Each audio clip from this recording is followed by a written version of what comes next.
Welcome to Monday Night Meat and Potatoes, the podcast where three guys with big opinions and even bigger appetites go head-to-head on all things food, movies, sports, and whatever else gets us fired up.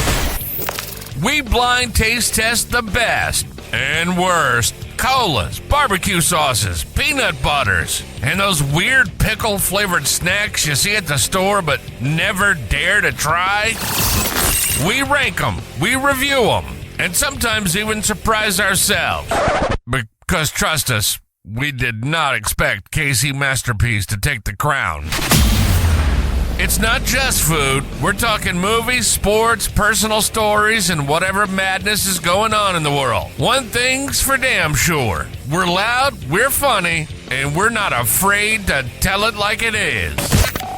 Monday Night Meat and Potatoes. Now, here are your hosts, James, Fridge, and Tommy. What up, Monday Night Meat and Potatoes crew? I'm James. I'm Jeff. I'm Tommy. There is a drunk Tommy here today. We got a special guest here, Kevin. Kevin, how you doing today? Doing pretty good. How are you? I'm doing well, thank you. Tell us a little bit about yourself. I'm just, typical mechanic looking to hang out with some guys and see what this is all about. Now, what's a typical mechanic? Guy that fixes cars. Right on. So you're a car mechanic. Yeah. You could be a different kind of mechanic. Yeah, sometimes I fix other things too. I'm going to get right into it. You brought it up. I see the Lions Cup sitting there. Frank Ragnow announced his retirement today. Depressing. Yeah. The man was the best center in the entire NFL league, and he retired, citing his 29-year-old body as giving up on him. Do you guys think that's true, or do you think he was a contract holdout and didn't like his contract? He was broken down. The writing was on the wall. I just wish he would have done it before the draft, so we knew it was. So we could have drafted somebody to replace him, but I think he was trying to get ready for training camp, and he knew that he couldn't do it, and decided to not. So you're buying into my body is broken at 29, which I'm not denying. I mean, the dude played through so many injuries. Yeah, he had like an inoperable toe. Just cut it off. I mean, you don't need all your toes to play football. I'm just saying. According to Adam Sandler in The Heartbreak Kid, he played golf with a guy named Six Toe. So he kept the balance points. I think our team is going to be worse without him, obviously. But I am confident in this team's ability to show their grit, I do think that it will affect the team. Do I believe that it's going to affect us enough to harbor our playoffs? No. I think we're getting there either way. Jim Harbaugh doesn't play for us. Nice try. Okay. All right. So, that's enough sports talk for today. I'm going to get right into our food topic here, or one of them anyway. We've talked about mishaps at restaurants and raw ribs coming out but covered in barbecue sauce and shit like that. What is your biggest mishap cooking? You ever served someone that had like a shellfish allergy, shrimp without knowing, or sent out raw meat, or used the completely wrong ingredient and your food just completely got fucked up? I've never done that. You've never fucked up cooking? I've never served something to somebody who has an allergy or anything like that. But I'm just asking what your biggest cooking mishap is.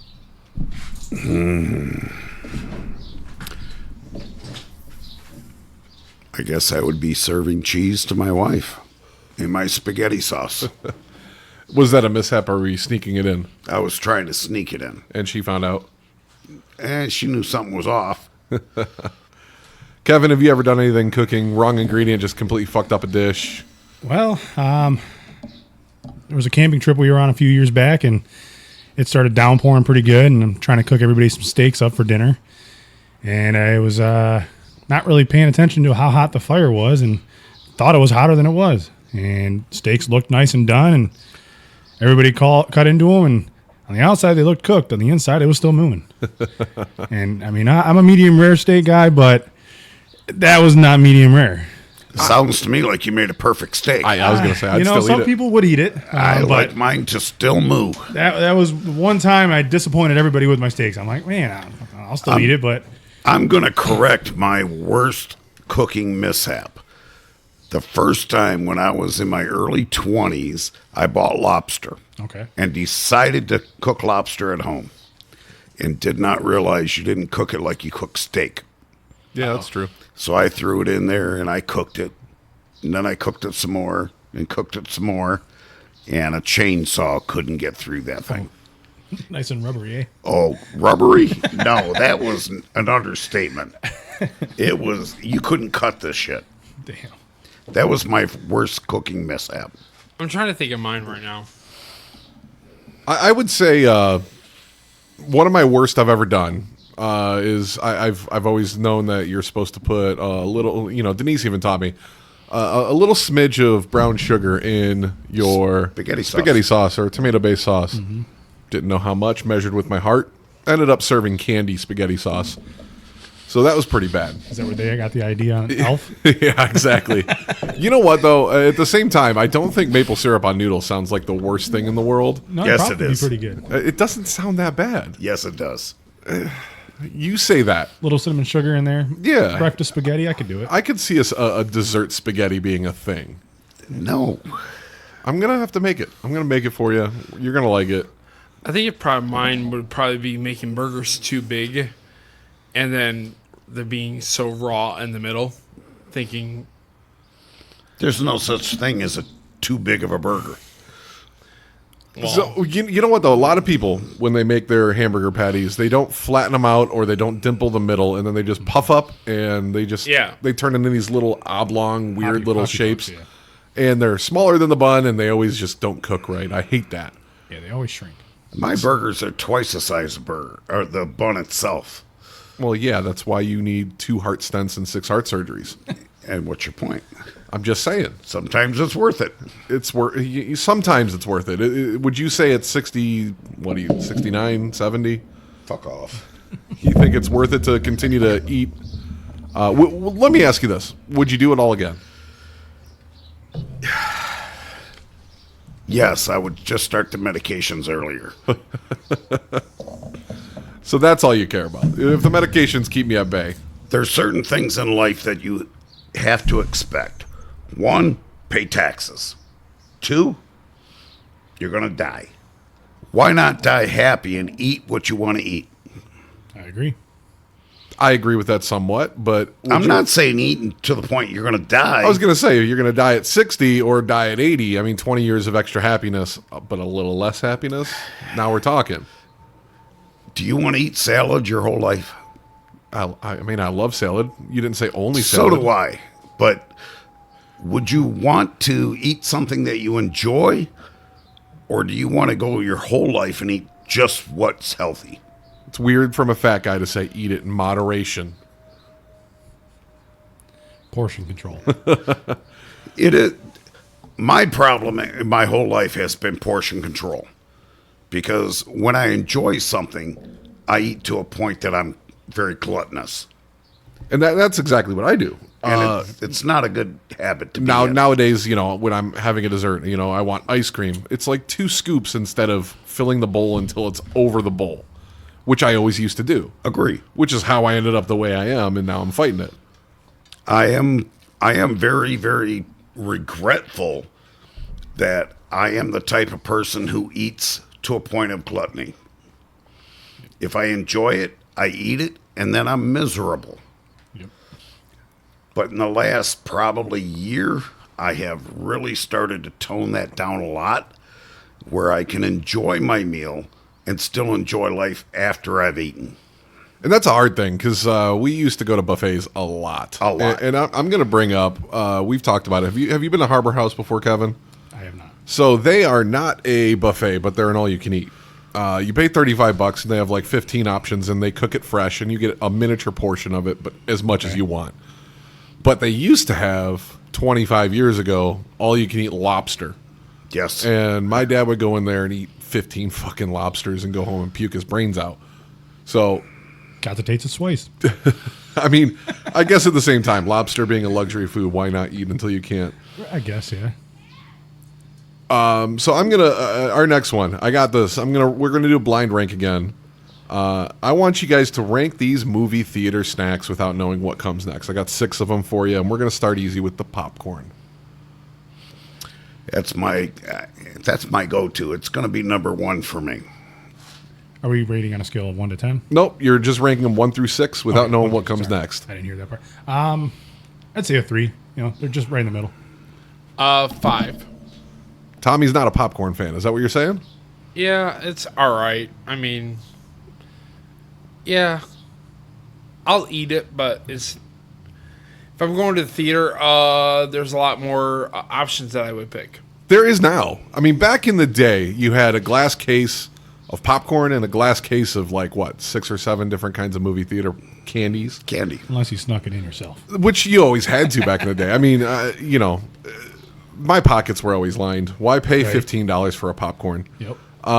This next one is a bit of a stretch for a snack, but it's one of my go-tos. Ices.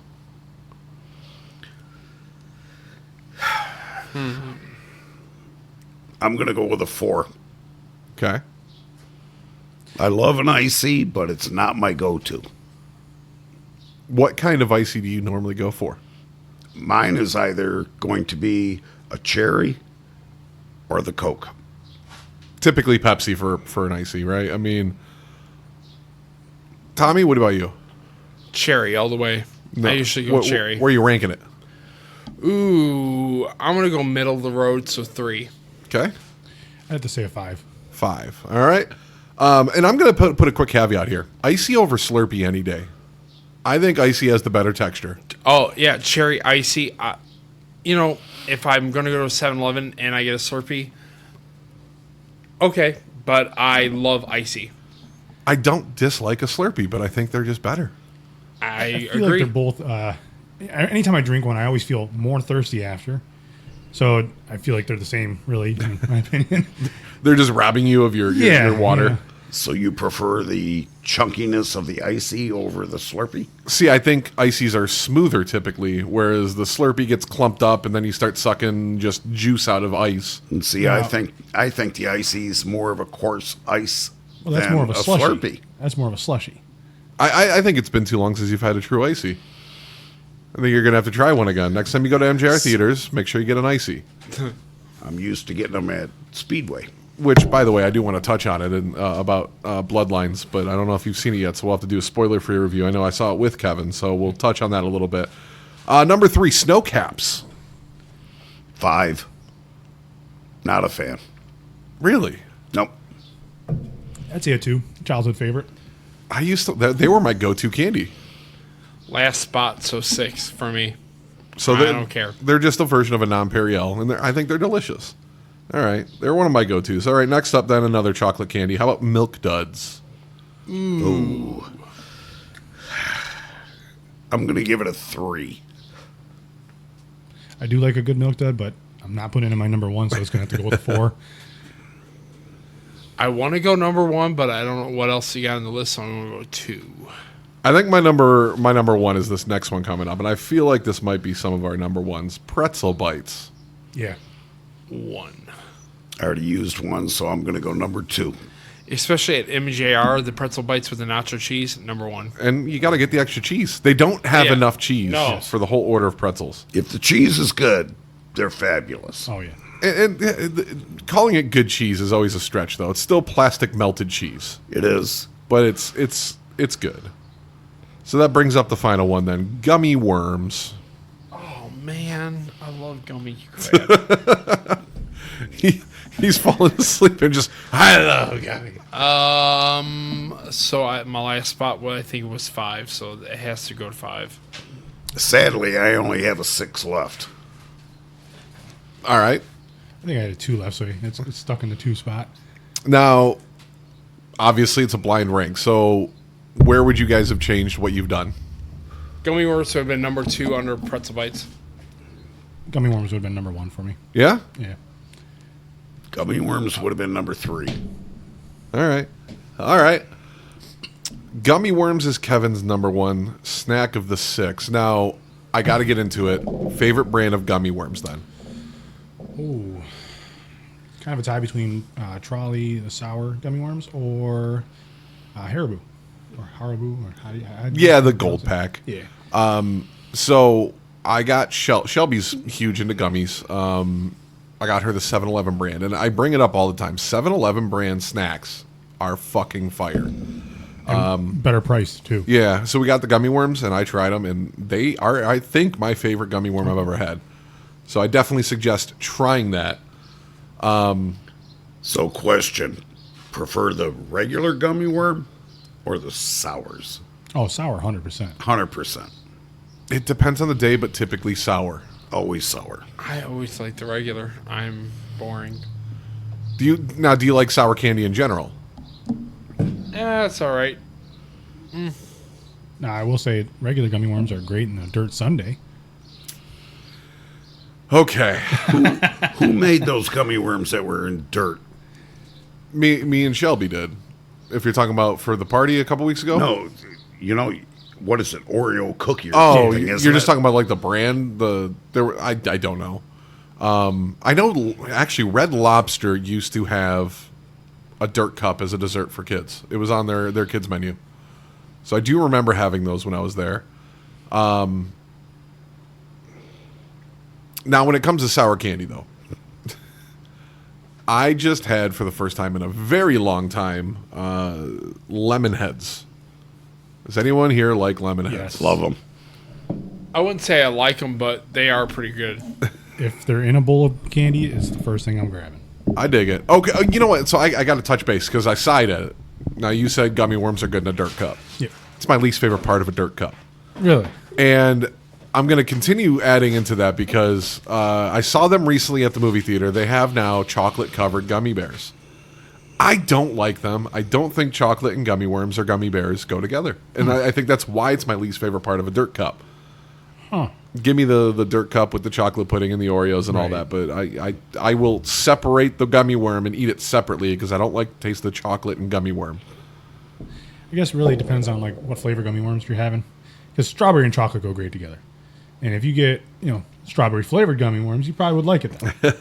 I'm allergic to strawberries, so then that's probably why I don't you even don't eat like those.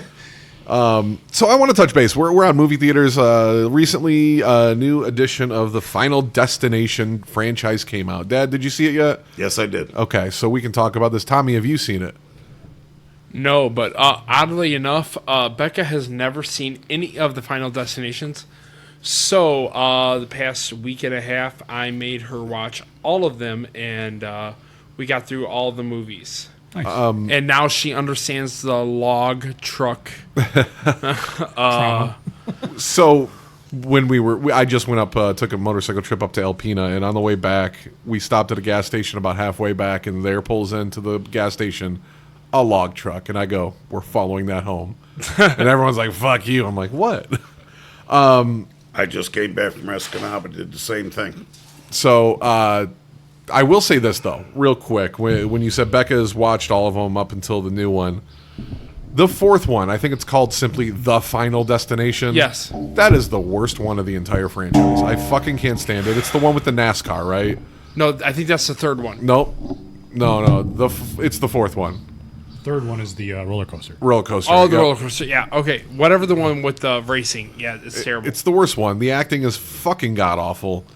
Yeah, it's where you're right. It's where they introduce the 3D effects. It's Yeah, they terrible. lost their practical effects, and practical effects is what makes Final Destination so much fun. I think they were trying to rely on the 3D to make a Yeah, selling it was point. terrible. Yeah, and I don't like 3D movies. I never have. They give me a headache, and if they're not filmed in native 3D, they always suck anyway.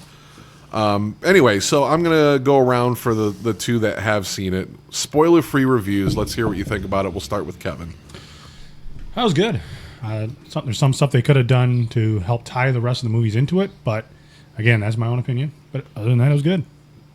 I think the movie overall, ranking it 1 through 10, I'd give it an 8 because I think the storyline was good. The action was good. Yep. And even though you knew what was coming, you enjoyed it. All I know is I'm not leaving any pennies laying around. So it was actually kind of funny because we watched Shelby never seen the third, fourth, and fifth. So she watched the first three. We saw the new one. Then she went back and watched the fourth and fifth one. And in the fourth one, The Final Destination, the coin is a big point of it too. You know, the lucky coin. And I'm like, these just all coin based. Well, just so you know, you don't have to worry about the penny. We're That's what getting the rid penny of does. it. Yeah, right.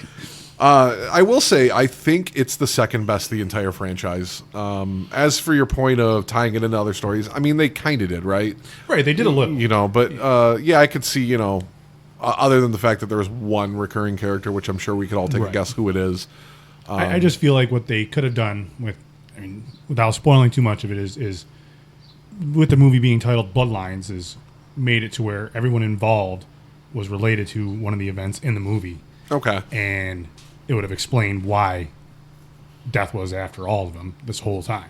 I will say I did really enjoy the red herring of the first oldest kid. I'm not going to get into anything, but I really did enjoy, you know, the tattoo shop kid. Yeah. Oh, yeah. I enjoyed the way they did that. They're like, oh my God. What it reminded me of is, has anyone here seen Hot Tub Time Machine? Yep. Is this the point where he loses his arm? And that's just how I felt the entire time it was happening. So yeah, I'd give it up there. I'd probably put it around an 8 as well. I think it was the best one, except for, so I'll put it at number 2, and I'm gonna get shit for this. Number 2 being my number 1. I think number 2 is better than number 1. Number 2 is one of the better sequels out there. Yeah, Yeah, I agree. I think number 1 was still better. You know, number 1 was almost like a prelude to number 2. Number 1 just kind of set the, almost like, how can I say this? Explained what was going to happen in number 2. there's that, and also that number 1, and we can spoil these movies. They're fucking old as shit. So if you haven't seen them, so too bad. Number 1, you know, the premonition happens on the plane, and then all these people are very connected. You know, they're hanging out half the time. Half the deaths happen in front of other characters. Whereas number 2, all these characters, sure, they get together at one point, but they have deaths on their own, you know, without being in one place and other people witnessing it. They built the characters up more and had their own stories and shit like that. So I just think 2 was more in depth, and I personally like the deaths better. Okay, so to change the subject and stay on the same movie line, sexiest character in all of the movies. Devin Sawa. Oh, you didn't mention female.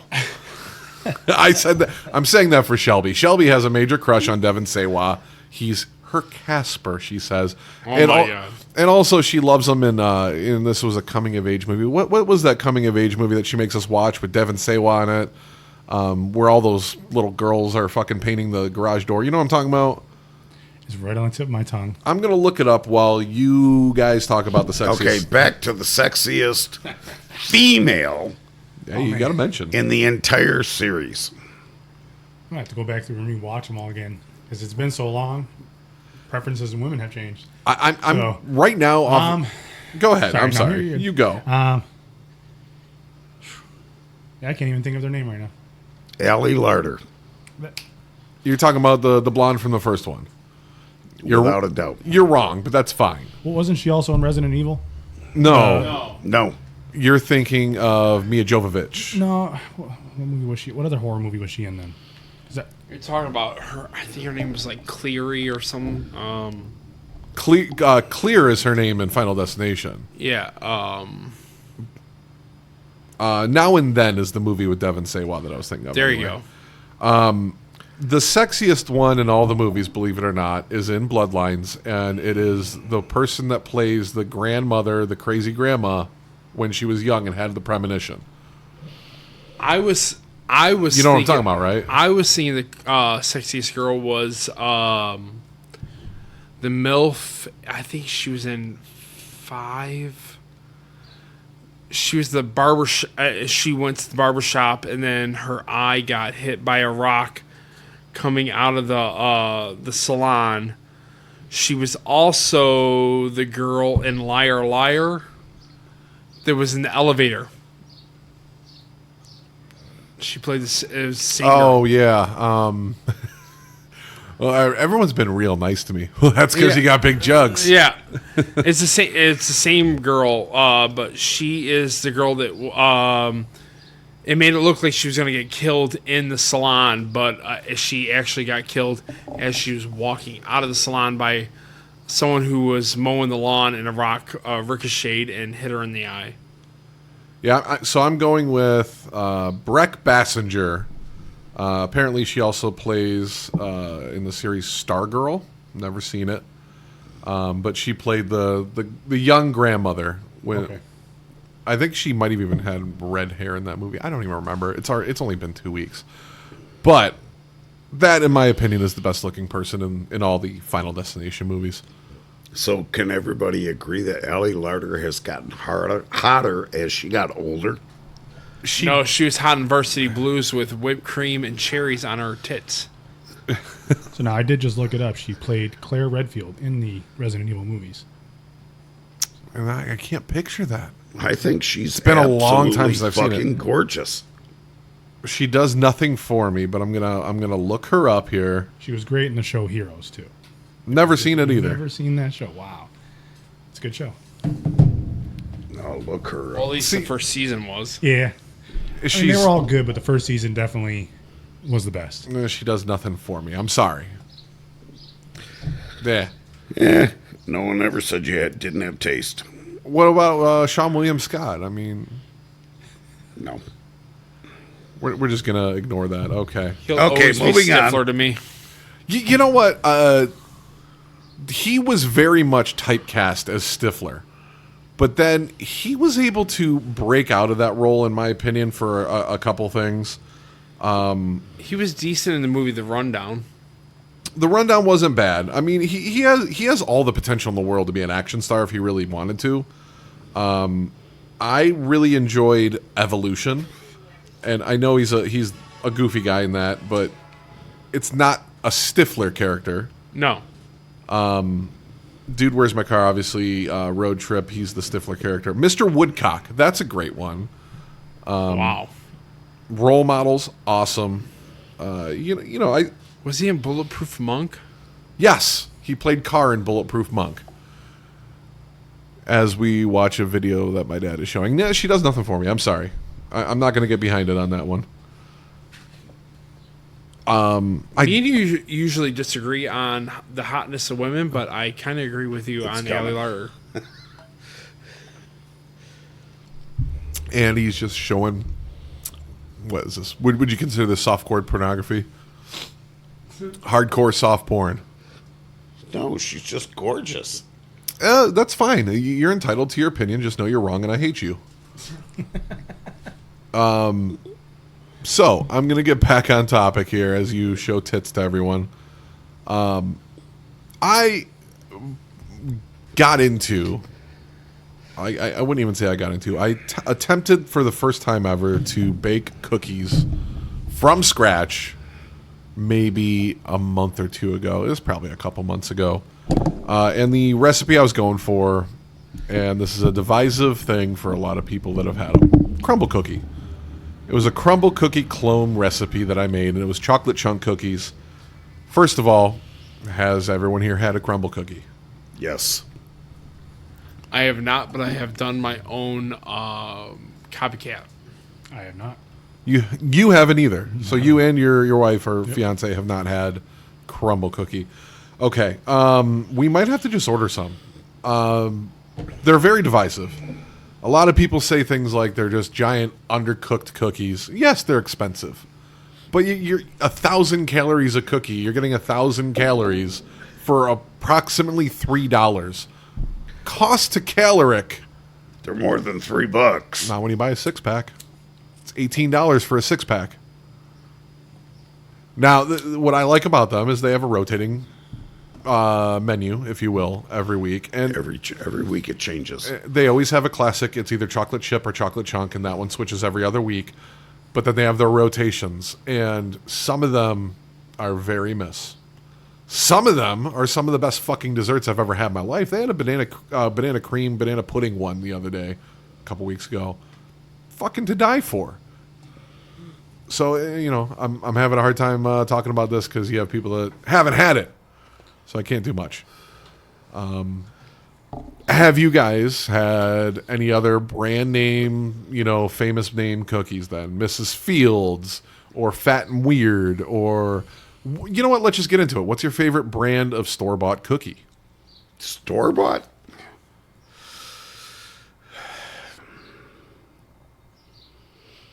Probably the Chewy Chips Ahoy. And that's, again, a wrong answer. You're just all wrong today.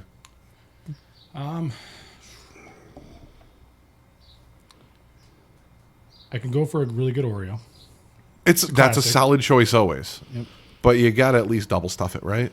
Yeah, at least Okay. double stuff or chocolate filled. And you also have to have a glass of milk. Yes, with a glass, with a glass of milk. And see, when I was a kid, I would dunk my Oreo in milk. Nowadays, I raw dog them. So, But if I'm looking for something different, a double chocolate Milano.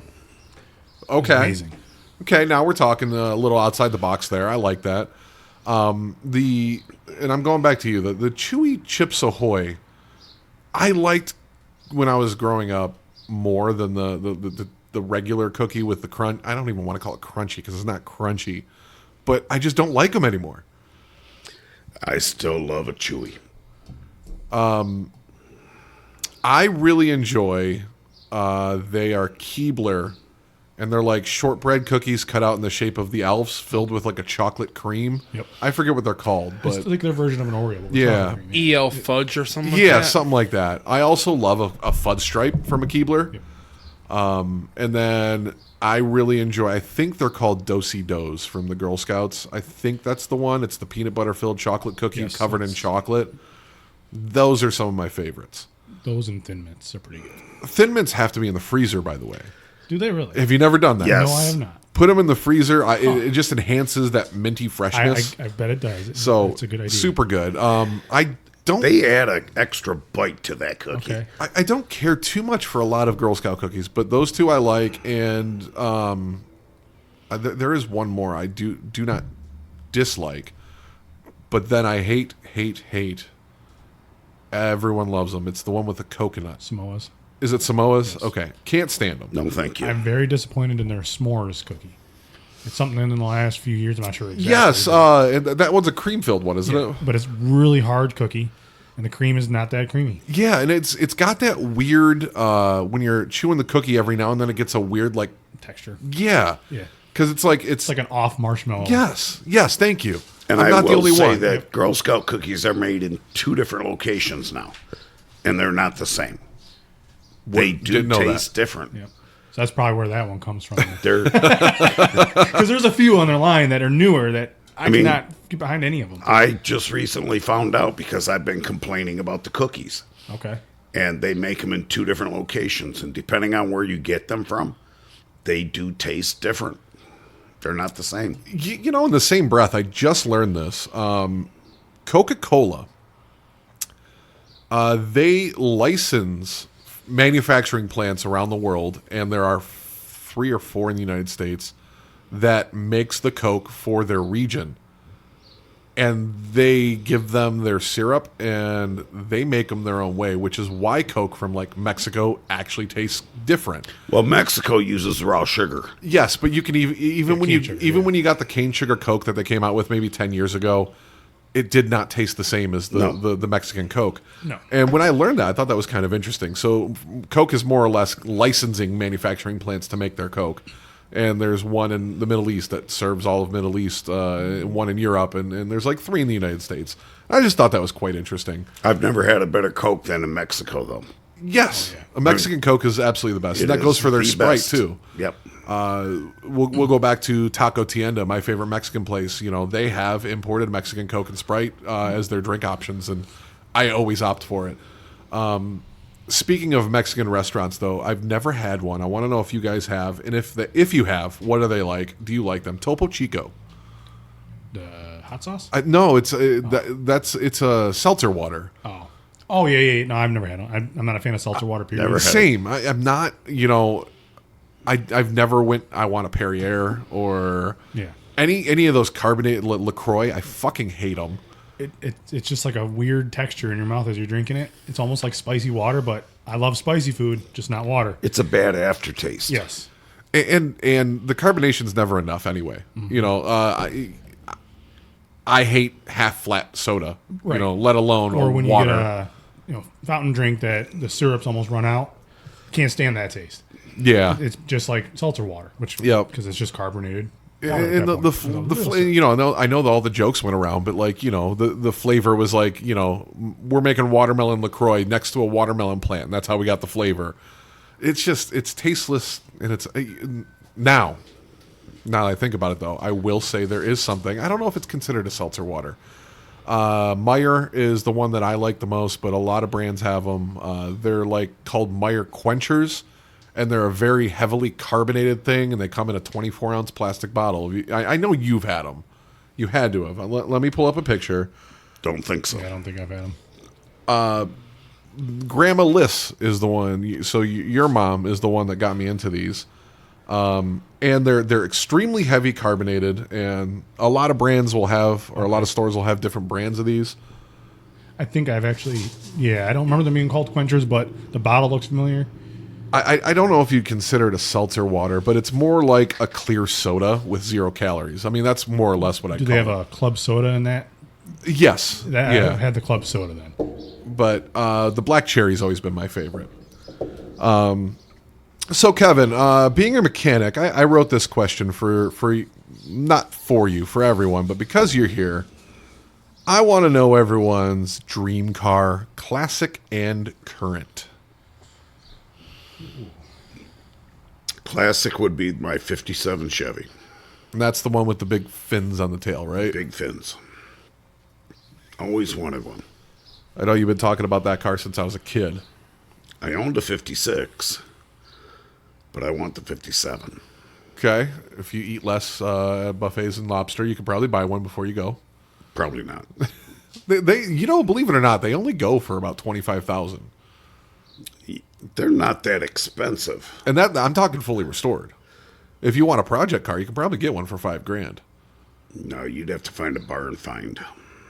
Well, we have plenty of barns in Michigan that are decrepit. Yeah. I'll go down south someday and find one.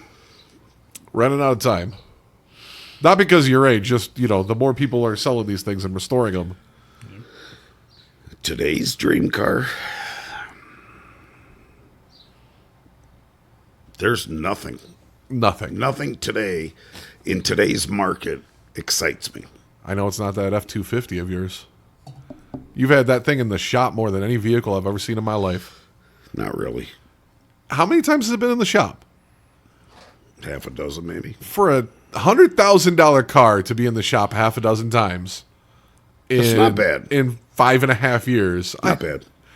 All right, mechanic man, chime in here. Well, I mean, it is a Ford, and you know what they say about Fords: fixed or repaired daily.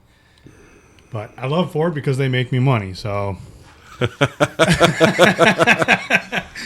no, I mean, realistically, $100,000 truck It shouldn't be in the shop 6 times, right? shouldn't. But with the quality of cars nowadays, it's not even just Ford.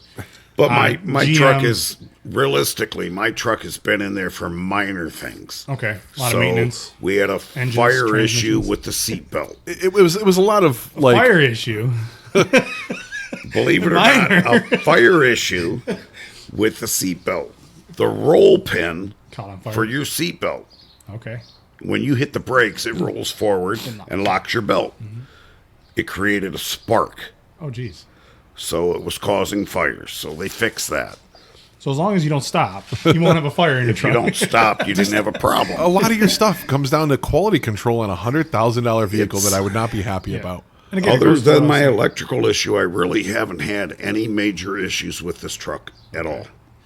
I mean, that just goes hand in hand with what I was saying, though. No matter the automaker, the quality has gone downhill. That's a GM fact. is having issues with their motors across the board right now. Toyota's starting to have motor issues.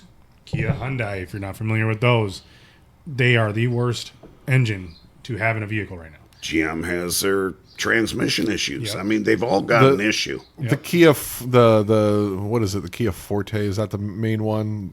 What's their full size car? The full size would be like sedan would have been the Optima. Optima, yeah. So do they still put the 2.4 liter in those? They may have changed that to like a 2.0 turbo Okay. or a 1.6 turbo. I'd have to double check. But that's the route they're going, smaller 4 cylinders with turbocharged. And Right. when they made that switch, their engines got even worse. Gotcha. Back when they had just the 2.0 naturally aspirated, I have a 2012 Kia. They still had their issues, but they were a little more reliable as long as you kept up on the oil change. I think one of the biggest problems is they're taking these small engines and trying to boost them with the turbos. Yep. And it's not a good combination. It's a combination of that and too long of oil change intervals. They're telling customers 7,000 miles plus on a synthetic oil change. If you change the filter every 3, maybe, and to keep it topped off. But these cars burn oil, and they get low, so people are going 7, 8, 9,000 on them. They're half their capacity low for 3,000 of those miles. Wear and tear on any engine. You need lubrication. Pun intended. I do mine. Can you explain that more in depth? Lubrication, what? Well, it helps things with that aren't lubricated slide in and out easier. Okay. So if you think about a piston going in and out of a cylinder. Can you give me an example using human anatomy? Well, just imagine something penetrating your asshole. I want lube. Yes. Okay, I got you. Okay. I got you now. No lube, you end up with catastrophic problems. Thank you for filling me in. You're there. welcome. Which way? I will say, because I have to drive this piece of shit Ford Fiesta. I'm impressed with the powertrain on that thing. The engine and trans on that car with almost 100,000 miles on it have no issues yet. Keyword there. I do keep regular maintenance on it. That is important. But I think it's only a 1.4 or 1.6 liter in there. And for a small car, it has no get up and go, but it gets great fucking gas eventually mileage. goes, though. Yeah. And it's there. it seems to be reliable. Yeah. Minus the fact that every other thing in that car is falling apart on me. To be honest, I haven't seen too many issues with those yet. Yeah. It was the Ford Focuses that had the transmission problems that they have yet to come out with a proper solution for. Yeah. You just kind of replace it and pray it makes it out of warranty again. I believe they also had a seal problem. Yeah. I will say the only thing that thing does that's weird to me, and it's probably just something in the ECM that's compensating in the transmission. I've never felt a car do it this extensively. When I'm going up a hill and then I flatten out, it stays in like a high gear for way too long. That could be something electrical in the transmission. Yeah. The solenoid could be not telling it to downshift or upshift if it needs to. Yeah, because when I get to flat ground, it takes a good, 10 seconds, and it's revving high still, even at idle, before maybe it even kicks check down. your fluid level at that point. And I have. Okay. Yeah, everything seems to be all right. So it's definitely interesting. Have you changed it? The trans fluid? I've always been told if you don't do it, within the 40 or 50,000 miles you're supposed to, never do it. No, I think it's at about 70 or 75,000. But yes, you should. I always heard if you go way over what you're supposed to, never to change it. Kevin, could you chime in? I disagree and this is with just that. this isn't advice; it's an opinion. Yeah, it is a matter of opinion. Because I've heard both sides of the story.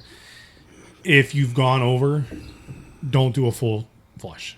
So maybe Drain a couple quarts out, top it off, see how it does. That's just my recommendation. I've seen it where you flush it and the transmission doesn't move anymore. It's not the flush's fault, but it was just a. To your point, though, you do need to put some fresh lube in there. Yes. I've also heard doing a full flush on an old system. You could find those leaks that were kind of covered up by it. Yep. So that's something that always worried me. So no, I haven't done that. If you're only at 100,000, you're not way beyond. Because if I'm not mistaken, tranny fluid is about 75,000 miles anyway. Yeah. I'd have to look and see what it is. Depends on driving habits, but typically 75,000. I mean, if you're up in the mountains, Yes. it's going to be a little sooner, but Yeah. he doesn't have mountains here. No. So at 100 grand, The Porcupine Mountains are the biggest mountains ever, okay? Those hills are amazing. change your tranny fluid. I think the proper term is gender neutral fluid. This is true. We are in 2025. Let's not get this podcast canceled on episode 12. So thank you for that. You're welcome. So Kevin, since my dad doesn't have a current car he's interested in, let's hear yours.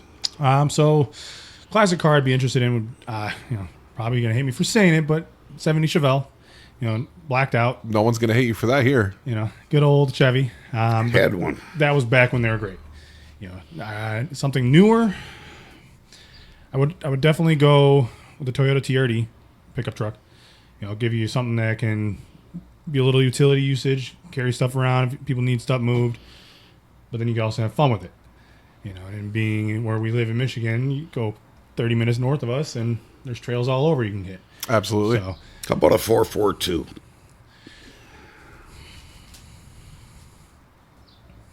You gotta love it. yeah.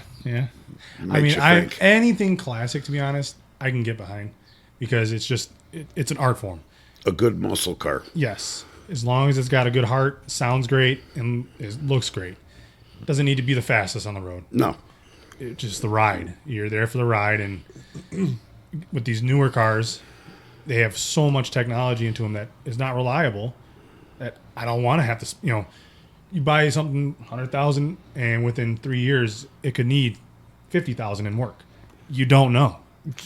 It's one of those things where you're sacrificing some comforts for mechanics that just work.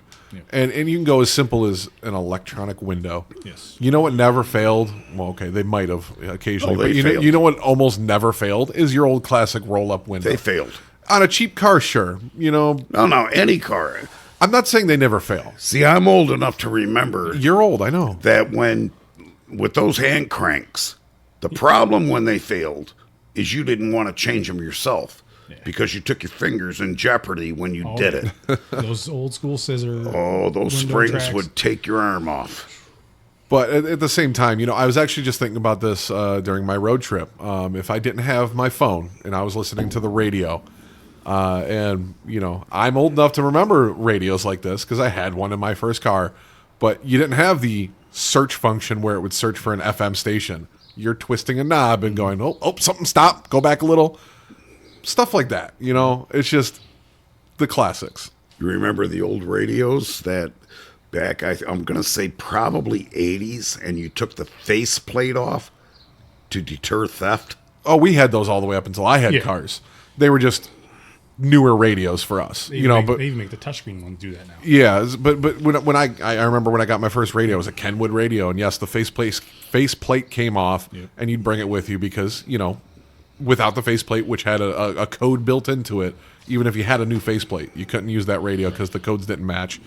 But yes, I absolutely remember those, and I remember it being because I got a nice system, and I thought it was the coolest fucking thing in the world because it had. Like an equalizer on it where, when the system's hitting, all the lights would light up and shit like that. Super cool. It looked cooler than they were, though. So I'm going to go with my classic car. I am a fan of the Roadrunner. I'm always between, though, do I want a Superbird or a 446 pack? And that's always the thing that's got me. But, and here I'm gonna make it worse, though. I know a lot of people like so Roadrunner is just what, a rebadged, different body Challenger, I think, more or less. Yeah, they're all in the same chassis per se. Close. I don't like the Challenger Orange or Challenger Red. I liked that baby blue Plymouth Roadrunner. If you guys know what I'm talking about, that color. Yep. Didn't like the color. I love it. And for a current car, though, it's really difficult to say a current car nowadays because when I was growing up, I always wanted a Lamborghini or a Ferrari or a supercar like that. But I got to go with probably just I want a GMC Sierra 2500. I love my GM trucks. I miss mine. And the 2500 has a lot less issues than a 1500. So from what I read, okay, I mean you have more real life experience than I do. I've worked on 3 different ones in the last month. Yeah. Yeah. Would it be a Denali? Yeah. Well, yeah. Oh yeah. I'd have to go with Denali, and I want it all blacked out. I hate chrome on vehicles. My motorcycles, my cars, I've never been a fan of chrome, which is probably the only reason I don't care if I inherit your truck or not, is there's too much chrome on it, and there's not even that much. There's very little chrome on my truck. But it's a platinum, so, I mean, it has chrome. Right. It does have chrome. Now, I am going to put a caveat here, though, for my classic car. If I didn't go with my classic car, and I have a story to tell about this, I'm a biker. I've had motorcycles since I was 18 years old. I bought a 1982 Yamaha Virago. I bought that, and I don't even know if you know this. I bought that on a coin flip. So we'll go back to coins. I flipped a coin. I had $1,500, and I was either going to buy a mud truck or a motorcycle, and I ended up with a motorcycle because I was looking at. They had it was a Bronco 2, 3-speed manual transmission Bronco 2 that was mudded out, and the only thing that was wrong with it is it needed tires. Which on a mud truck, yeah, tires are very expensive because 36-inch tires. You're looking at $2,000 for a set of tires, but $1,500 for a Bronco 2 3-speed mud truck without tires was a good deal for $1,500. So that would be my other thing if I went a little different route on the Classic. Is I would either want a Bronco, a K5, or a Trailblazer. Not a Trailblazer. K5 is the Blazer. Ram Charger. Yes. One of those three, mudded out with a snorkel. That would be my fun. Have you guys been mudding? I mean, it's some of the most fun I've ever had in my life. Oh, yeah. I absolutely love my Blazer. I wish I had that today. And see, I don't remember the Blazer. Was it before me? Or was I just too young to remember? You were probably too young to remember, but my Blazer, I bought that. It was used for the Grand Prix in Detroit. Okay. And a guy had this truck. It was a show truck. And his wife had a heart attack, had a pacemaker put in, and she couldn't handle the ride anymore. So he was literally putting it in the driveway as I drove by. And I made a U-turn, went back and bought it on the spot. Now, I remember we had a Jimmy. Was it a Jimmy we had? And I remember that. No, was it? Don't see those anymore. The S10 Jimmy or GM or SM Blazer? Is that what you're talking about? They're both the same truck. Yeah. Yeah. Well, I didn't know if you meant older Blazer, full size. Or The big boxy ones, those are totally different. This was what he's referring to. It was, God, what year was that? late 90s, early 2000s. It was 90s. Probably early 90s. Yeah. Because I had a 03 S10 Blazer, and that thing was awesome in the mud.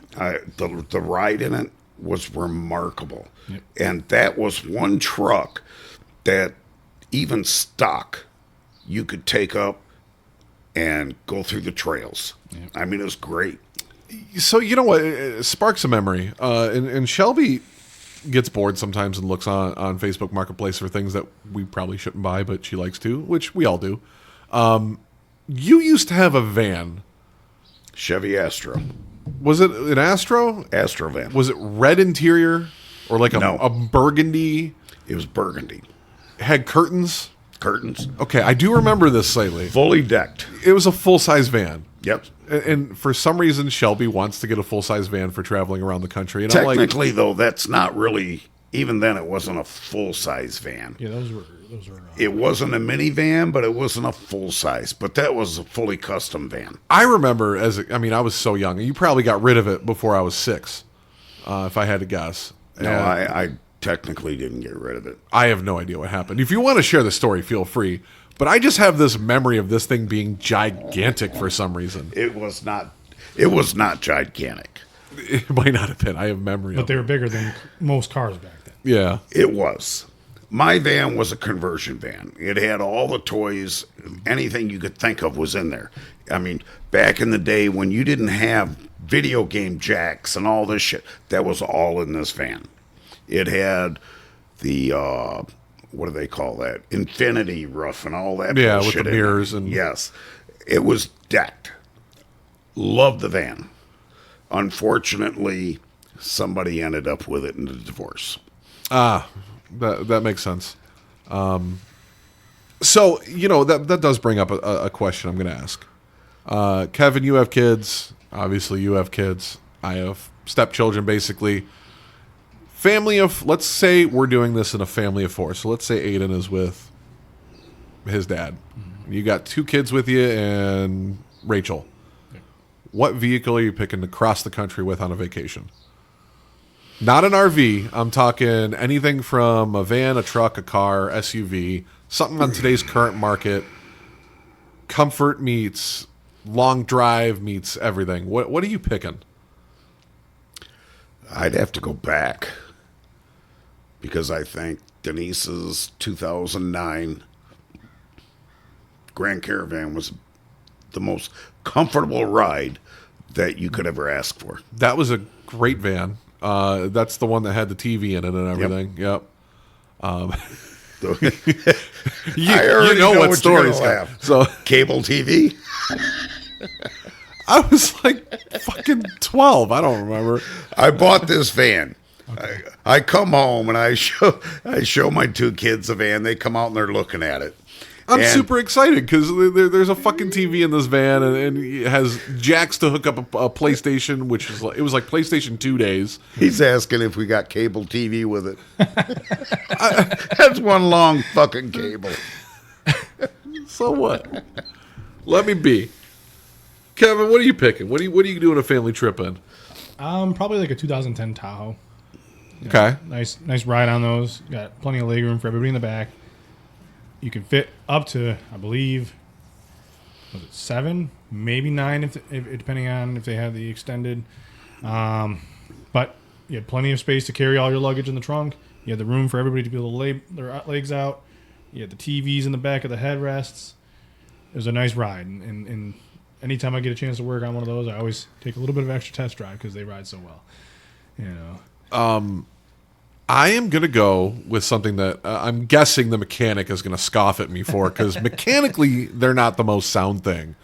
But when it came to a way ahead of themselves, creature comforts, especially for the kids in the back, a Saturn Relay. That was an average priced family minivan that had every creature comfort a $65,000 Cadillac had. It had TVs in the headrests, and it had individual, climate controls and stow and go. I don't know what they called theirs for Saturn, but it was basically where the seats folded in. They had every fucking thing you could imagine in this thing, and I actually almost bought one before I bought my Malibu instead of when I traded in my Saturn Aura. Which, as we're on car topic, anyone that engineered, worked on the engineering team, approved the engineering, any person that did anything with the Saturn Aura headlights, and I think that extends to a Malibu and several other GM vehicles where you have to take out a wheel well and a bumper to change a front fucking headlight. I hope you step on a fucking Lego, you fucking prick. Do you have a shortcut for those? Well, Or do you want the proper answer, or So there's off the mic. There is an answer that you're going to say that you don't want to say because it might jeopardize your job. Yeah, I mean, you learn the shortcuts as you do the job over and over and over. But a lot of times it's just pull 2 screws, squeeze my arm through the fender lining, and that way I'm saving time on removing the whole thing. I can't stand the fact that it took me a fucking hour to change a headlight. Yeah. And you know what wasn't much better is I had a 2009 Grand Prix GXP. And My Grand Prix was the same way. it wasn't the headlight that was the problem. I think it was my battery. Because there was no room. You have a V8 in a fucking very small engine bay. And I think to remove the battery, I had to remove a fuse box and I think the crossbar. Yeah, because isn't that one tucked in almost Yep, inside right. the front bumper a Yep. little bit? Yeah. And that's a pain in the dick, too. Yep. But I also heard things like, I think it might be a Dodge Avenger or something like that. Or Yeah. there's a vehicle where you have to go through the wheel well to A lot change of the battery. Dodges that have My wheels. Avenger's that way. Yeah. Who the fuck does this stuff? Like, is it in my opinion, it's a conspiracy that they're just wanting you to go to your dealership and pay them It's a fact. to do a repair. Because these things, there's no way they couldn't have designed it in a way where an average consumer can't change this in 5 minutes. Because that's what a battery and a headlight should be. Well, the whole idea of maintenance on a vehicle nowadays is they don't want you to do this on your own. Yes. They want you to come back and have to use their Yeah. service in order to do anything. Now, I think there's also, I recently saw a TikTok, a vehicle where to change the oil, I think it's like way the fuck up there to get to the oil filter. Like you have your oil pan nut, Yeah. and it's like way up in the engine bay. You might be thinking about the newer Ford Rangers. You know what? That They- sounds familiar. The wheel well actually has to come off, part of it, to be able to access the oil filter. And even taking the oil filter off, you get oil on everything in the process. Yeah. Just engineering nightmare.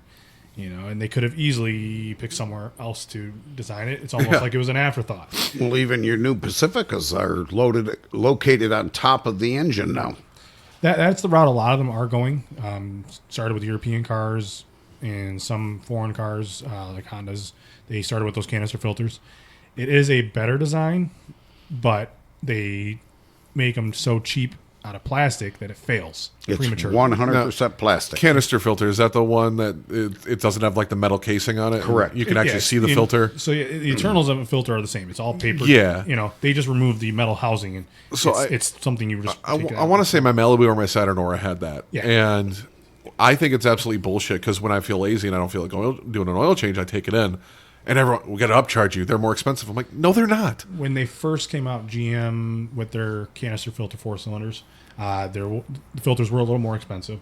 But as it became the standard across the board, a lot of companies still continue to charge a price. Yeah, I was gonna say because Doesn't like make any sense. I got pissed and I went in the store, which was like right next door. Yeah.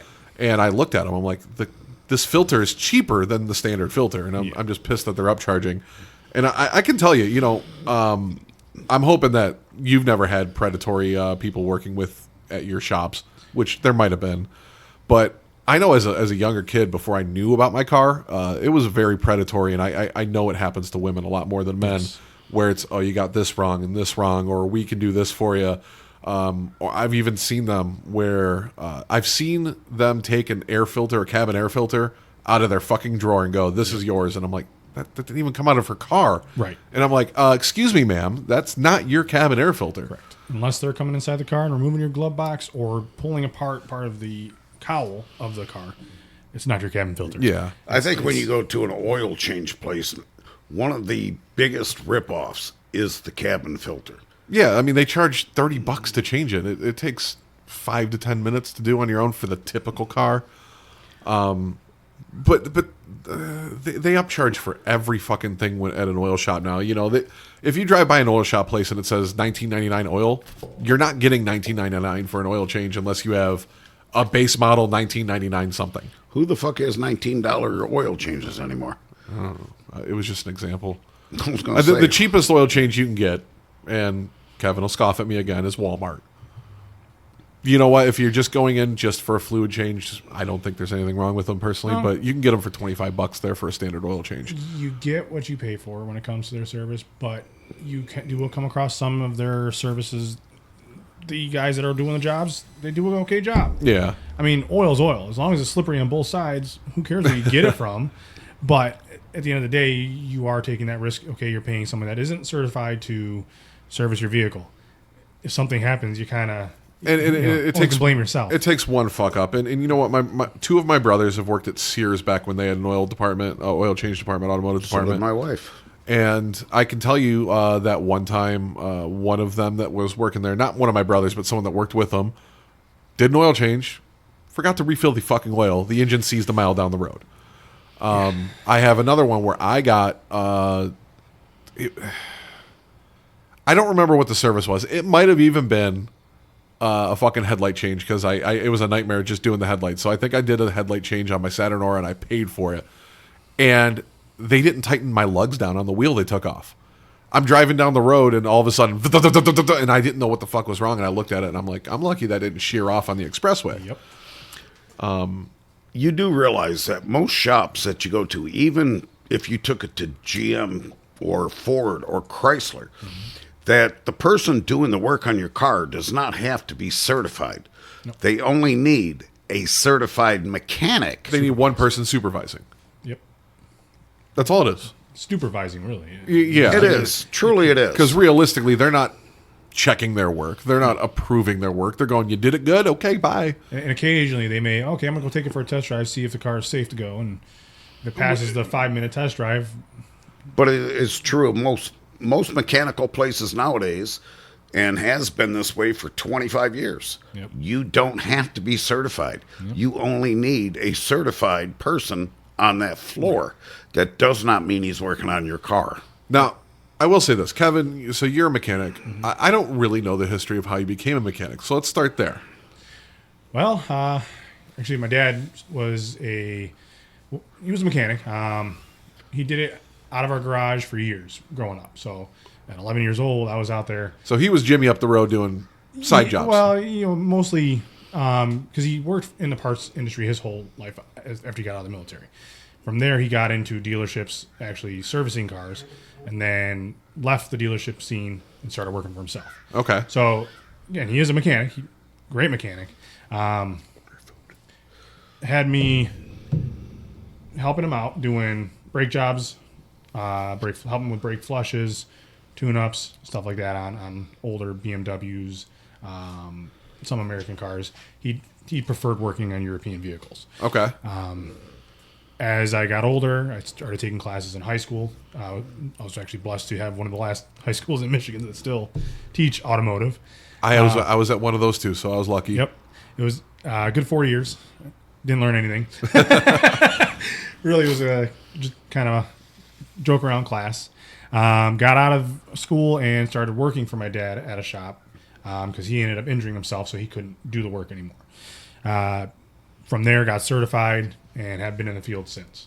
So we're going on 13, almost 14 years. Now, just to kind of hash back with the whole certified thing you were talking about, I only have 2 certifications. But if you look at my skill set, you would never question that. Right. Unless I told you, you wouldn't know either. And that could go hand in hand both ways. You can have a guy that's fully master certified and can't even do an oil change properly. I've seen it, and I've had to go behind him and fix it. I think your field and my field, being in IT, we overlap in the sense that certifications mean jack shit versus experience. Yes. And anyone in their right mind would rather hire me with 11 years experience in IT and no certifications than someone that has a master's degree in IT and no real life experience, because your certs mean jack shit in the real field. Yes. So I feel like we overlap there. So that whole thing was my point of bringing up this. I took power mechanics and engine repair in high school, and they were blow-off classes for me too. Here's how you weld, and here's how you solder, and here's how you do the basic shit on a car. And then we had full automotive, which I didn't get into. But when I got my first car, and I needed, and I'm going to steal this joke from a stand-up comic, as a 17-year-old does, my car started making a squeal sound when I braked, and I ignored it for 6 months, as a kid would. And then I went, Dad, I need a brake job. How I learned how to do brakes was my dad sat out there with a beer and kind of talked me through it. And then it got to the end, because you brought up safety drive, take a drive to make sure it's safe. My first brake job I did on my own with no actual help from my father. And then he went, take it for a drive. I don't know if he actually knew I did the job right, or if he went, he's going to find out one way or the other. So I want to know. Oh, you can literally watch a person. But did you know job. I did it properly, and that's why you were confident, or did you say he's only going to go 25? What's I wouldn't the worst? have let you drive it if it was wrong. Good, because I've been wondering my whole fucking life for 15 years whether or not you knew. I will tell you that, in my opinion, brake jobs are one of the easiest things on a vehicle that you can ever do. They're so intimidating to people, very, but they're very incredibly easy, basic. unless you run into issues. Issues are only a matter of what you did wrong. Not necessarily. Oh, no. Generally, it is. I have a good example, because after you taught me how to do my brakes, I did a couple jobs on my own through my cars, and then when I was about 20, 21, I started telling my friends, oh, you want me to do your brakes? Give me $100. I'll do it for you. And then my one friend, and I want to say it was a Ford Fiesta, believe it or not, she gives me her car, and I jack it up. I'm like, I'll bring it back to you. Take off the caliper, the caliper, I don't know what gasket, the squishy part that goes around the caliper. Boot, yeah. The boot, Boot. okay. Completely dry rotted. Okay. So I used the C-clamp to compress the caliper, and the caliper just popped through, and the fucking thing came off, and it's all dry rotted. Now I'm leaking brake fluid, and I go, okay. I don't know what I'm doing. I text her, I'm like, you got to get a new caliper. So I go get a new caliper, I put it on, take it for a test drive. There's no brake pressure. There's air in the lines. I lost brake fluid, there's air in the lines. I go, I'm going to bleed the brakes. I didn't know how the fuck to bleed a brake either. And ended up giving it back to her, gave her her money back, and said, I don't know what I did wrong, but you're going to have to brake for like 9 times the allotted amount. And she had to take it to a mechanic to get it all fixed. So An error on your part. Point proven. Was this before YouTube was a thing? Yes, this is like the year 2010. So I mean, YouTube existed, but But it wasn't mobily not accessible. not in depth of the way that you would Yeah. be able to find any car in any repair. Now you say error on my part. Something went wrong that you wouldn't normally have to do during a brake job. So yes and no. It was both. Because in a typical brake job, you shouldn't have to replace a caliper. Typically, no. I also fucking hate those new now they have new calipers where to compress them you have to have special tools. Computer scanner. My truck, you did the job, and here's Some of them take a scanner now, Yes. but Yeah. it's just simply a reset. we did a brake job on my fucking truck. Well, Kevin did a brake job on my truck when I had it, and it literally, I don't know what in the computer it changes, but because he changed the brakes, it said I had no braking. It wouldn't let me go above 35 miles an hour, and the brakes were squishy as hell. What in the computer does that, I don't know. But just hooking up an ECM module and clearing the code and saying I did a brake job, it started working right. Yeah, I actually ended up after the fact and ended up reading into why it does that, and it's simply because it doesn't know where to put the rear calipers for the parking brake. Oh my And gosh, so because of that, it retracts them every time you let off the brakes, and that's why it gives it a spongy brake. that's so It is weird. nothing more than a computer error. And all And- you have to do is go in there and reset that value and relearn it to its new park position. The only thing that the vehicle knew is that he had bad brakes. Yes. That It was, didn't the last know known you thing, changed it. Yep. But it still comes down to brakes are still the most basic thing on a vehicle you can do. One of them, yeah, absolutely. And If you don't have a scanner, I fully understand you have to take it in, right? But even as a backyard mechanic, there's nobody that I would ever trust to do my brakes more than myself, because I know they're done and I know they're done right. Because I can tell you, as a young kid, I've taken my brakes in and had them fixed and couldn't make it home. I'll tell you, Because they don't care. the one thing that bugs me the most is how expensive a brake job is in a And that's in a why shop. you better learn to do it yourself. Because brake pads and rotors for a typical car, you're looking at what, $70 to $80 for a pair of rotors and another $50 for brake pads, but they're charging $300 an axle for them. Correct. Yeah. It's just insane. Labor. Now, I will say though, That's where they get you. It's a half-hour job if you have the Yeah. tools. brake jobs are easy for disc brakes. I fucking hate drums. I prefer them. Do you really? Why? Do you prefer the brakes or doing the job, or is that what you mean? Speed of the job.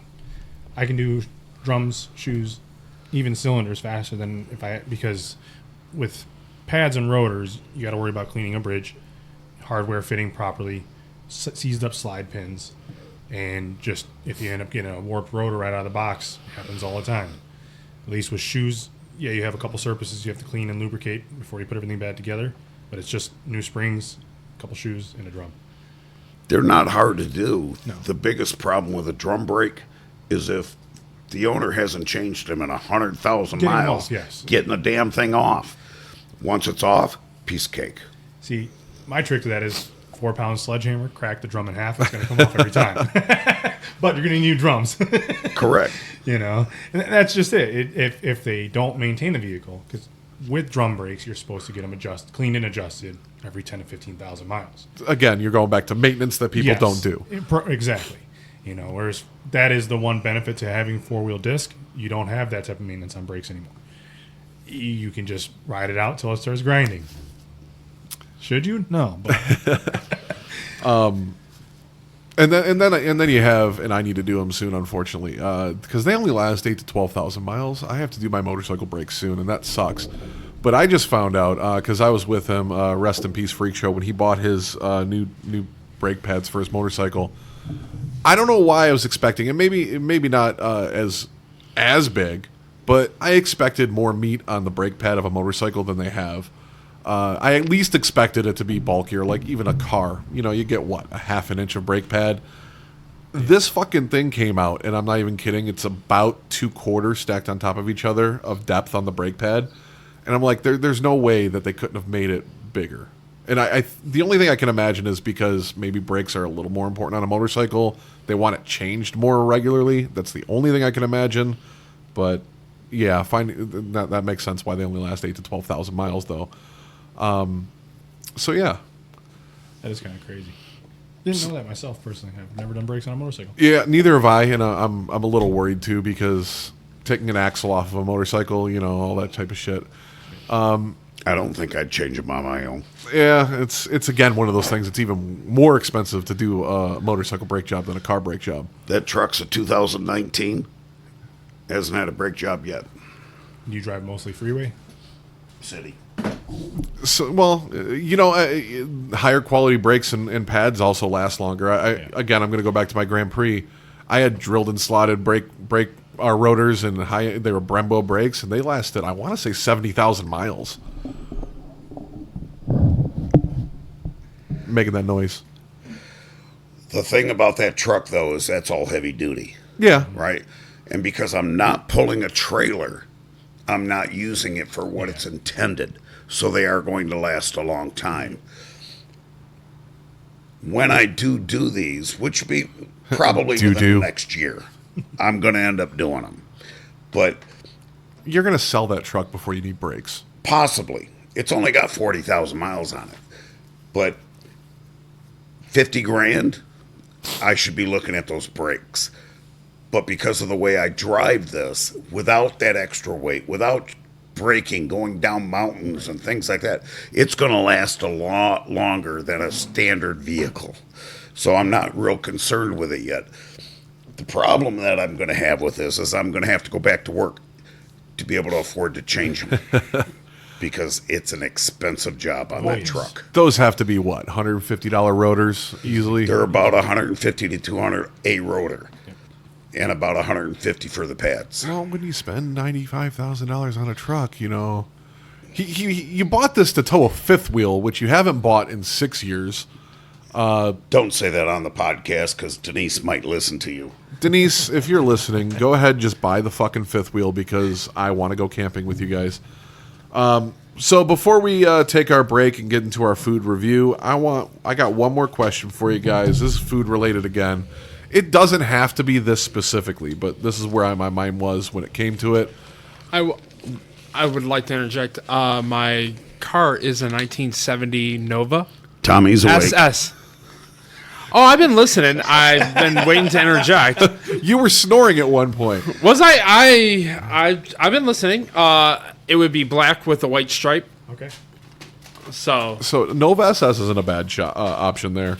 it would be a 1968 through a 1974 be the year, but I prefer the 1970.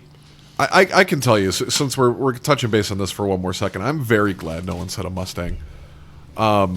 I am a Mustang hater. I don't care what anyone thinks. I know Shelby's dream car is a Shelby GT500 Mustang because it says Shelby.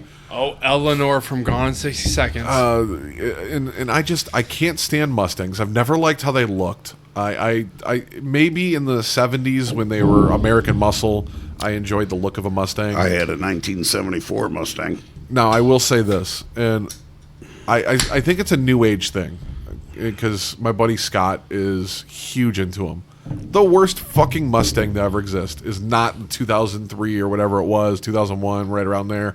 It's the fucking Fox body. I can't stand them. Is that the brand new ones? No, this is, 86, 87 around when they came in? Late 80s.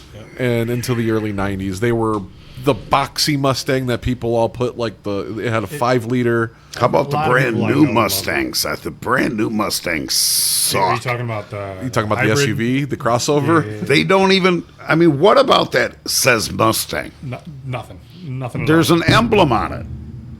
The Fox body Mustang is disgusting. Yeah, that was horrid.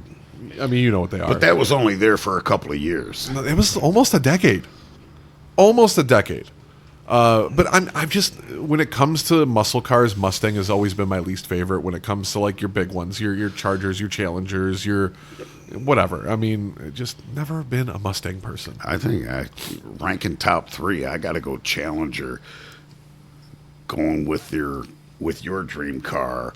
The Chevelle. The Camaro. I mean, older Camaros. yes, we're talking Yes. classics here. Maybe not. Even a Duster. It's 100% considered a classic now because we're getting old, and it's the 80s. The Grand Nationals. A Grand National. Those sleeper cars. They're just one of my favorite things in the world. A Grand National has to be one of my favorites. That was what, a 3.8 liter twin turbo. And then they also had an SUV and a truck, a Typhoon, and Same chassis, a or at Hurricane. least the same. I want to say, and those were very unpopular compared to the Grand National. But Grand Nationals are fucking sick. But the problem with the Grand National is you had to replace tires every month.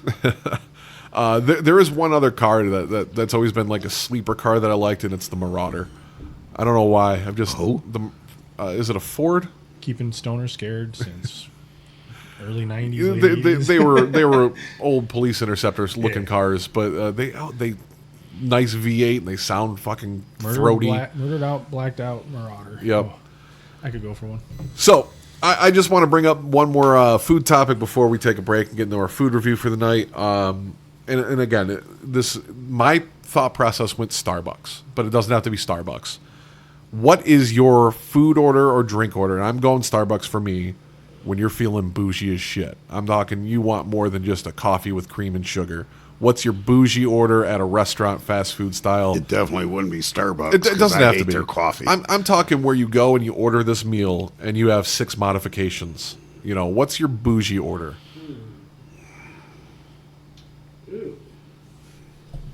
That's a good question. That is a really good question. I got to think about that one for a minute. Take your time. So Now, are we talking breakfast food? it can be anything you Okay. want. In my mind, I'm thinking the bougiest of bougie is, when people go there and have a 12 modification drink from Starbucks, Right. which mine isn't even that bougie. I go with a caramel frappuccino with extra caramel, and I want cinnamon on top of my whipped cream. It's not that bougie.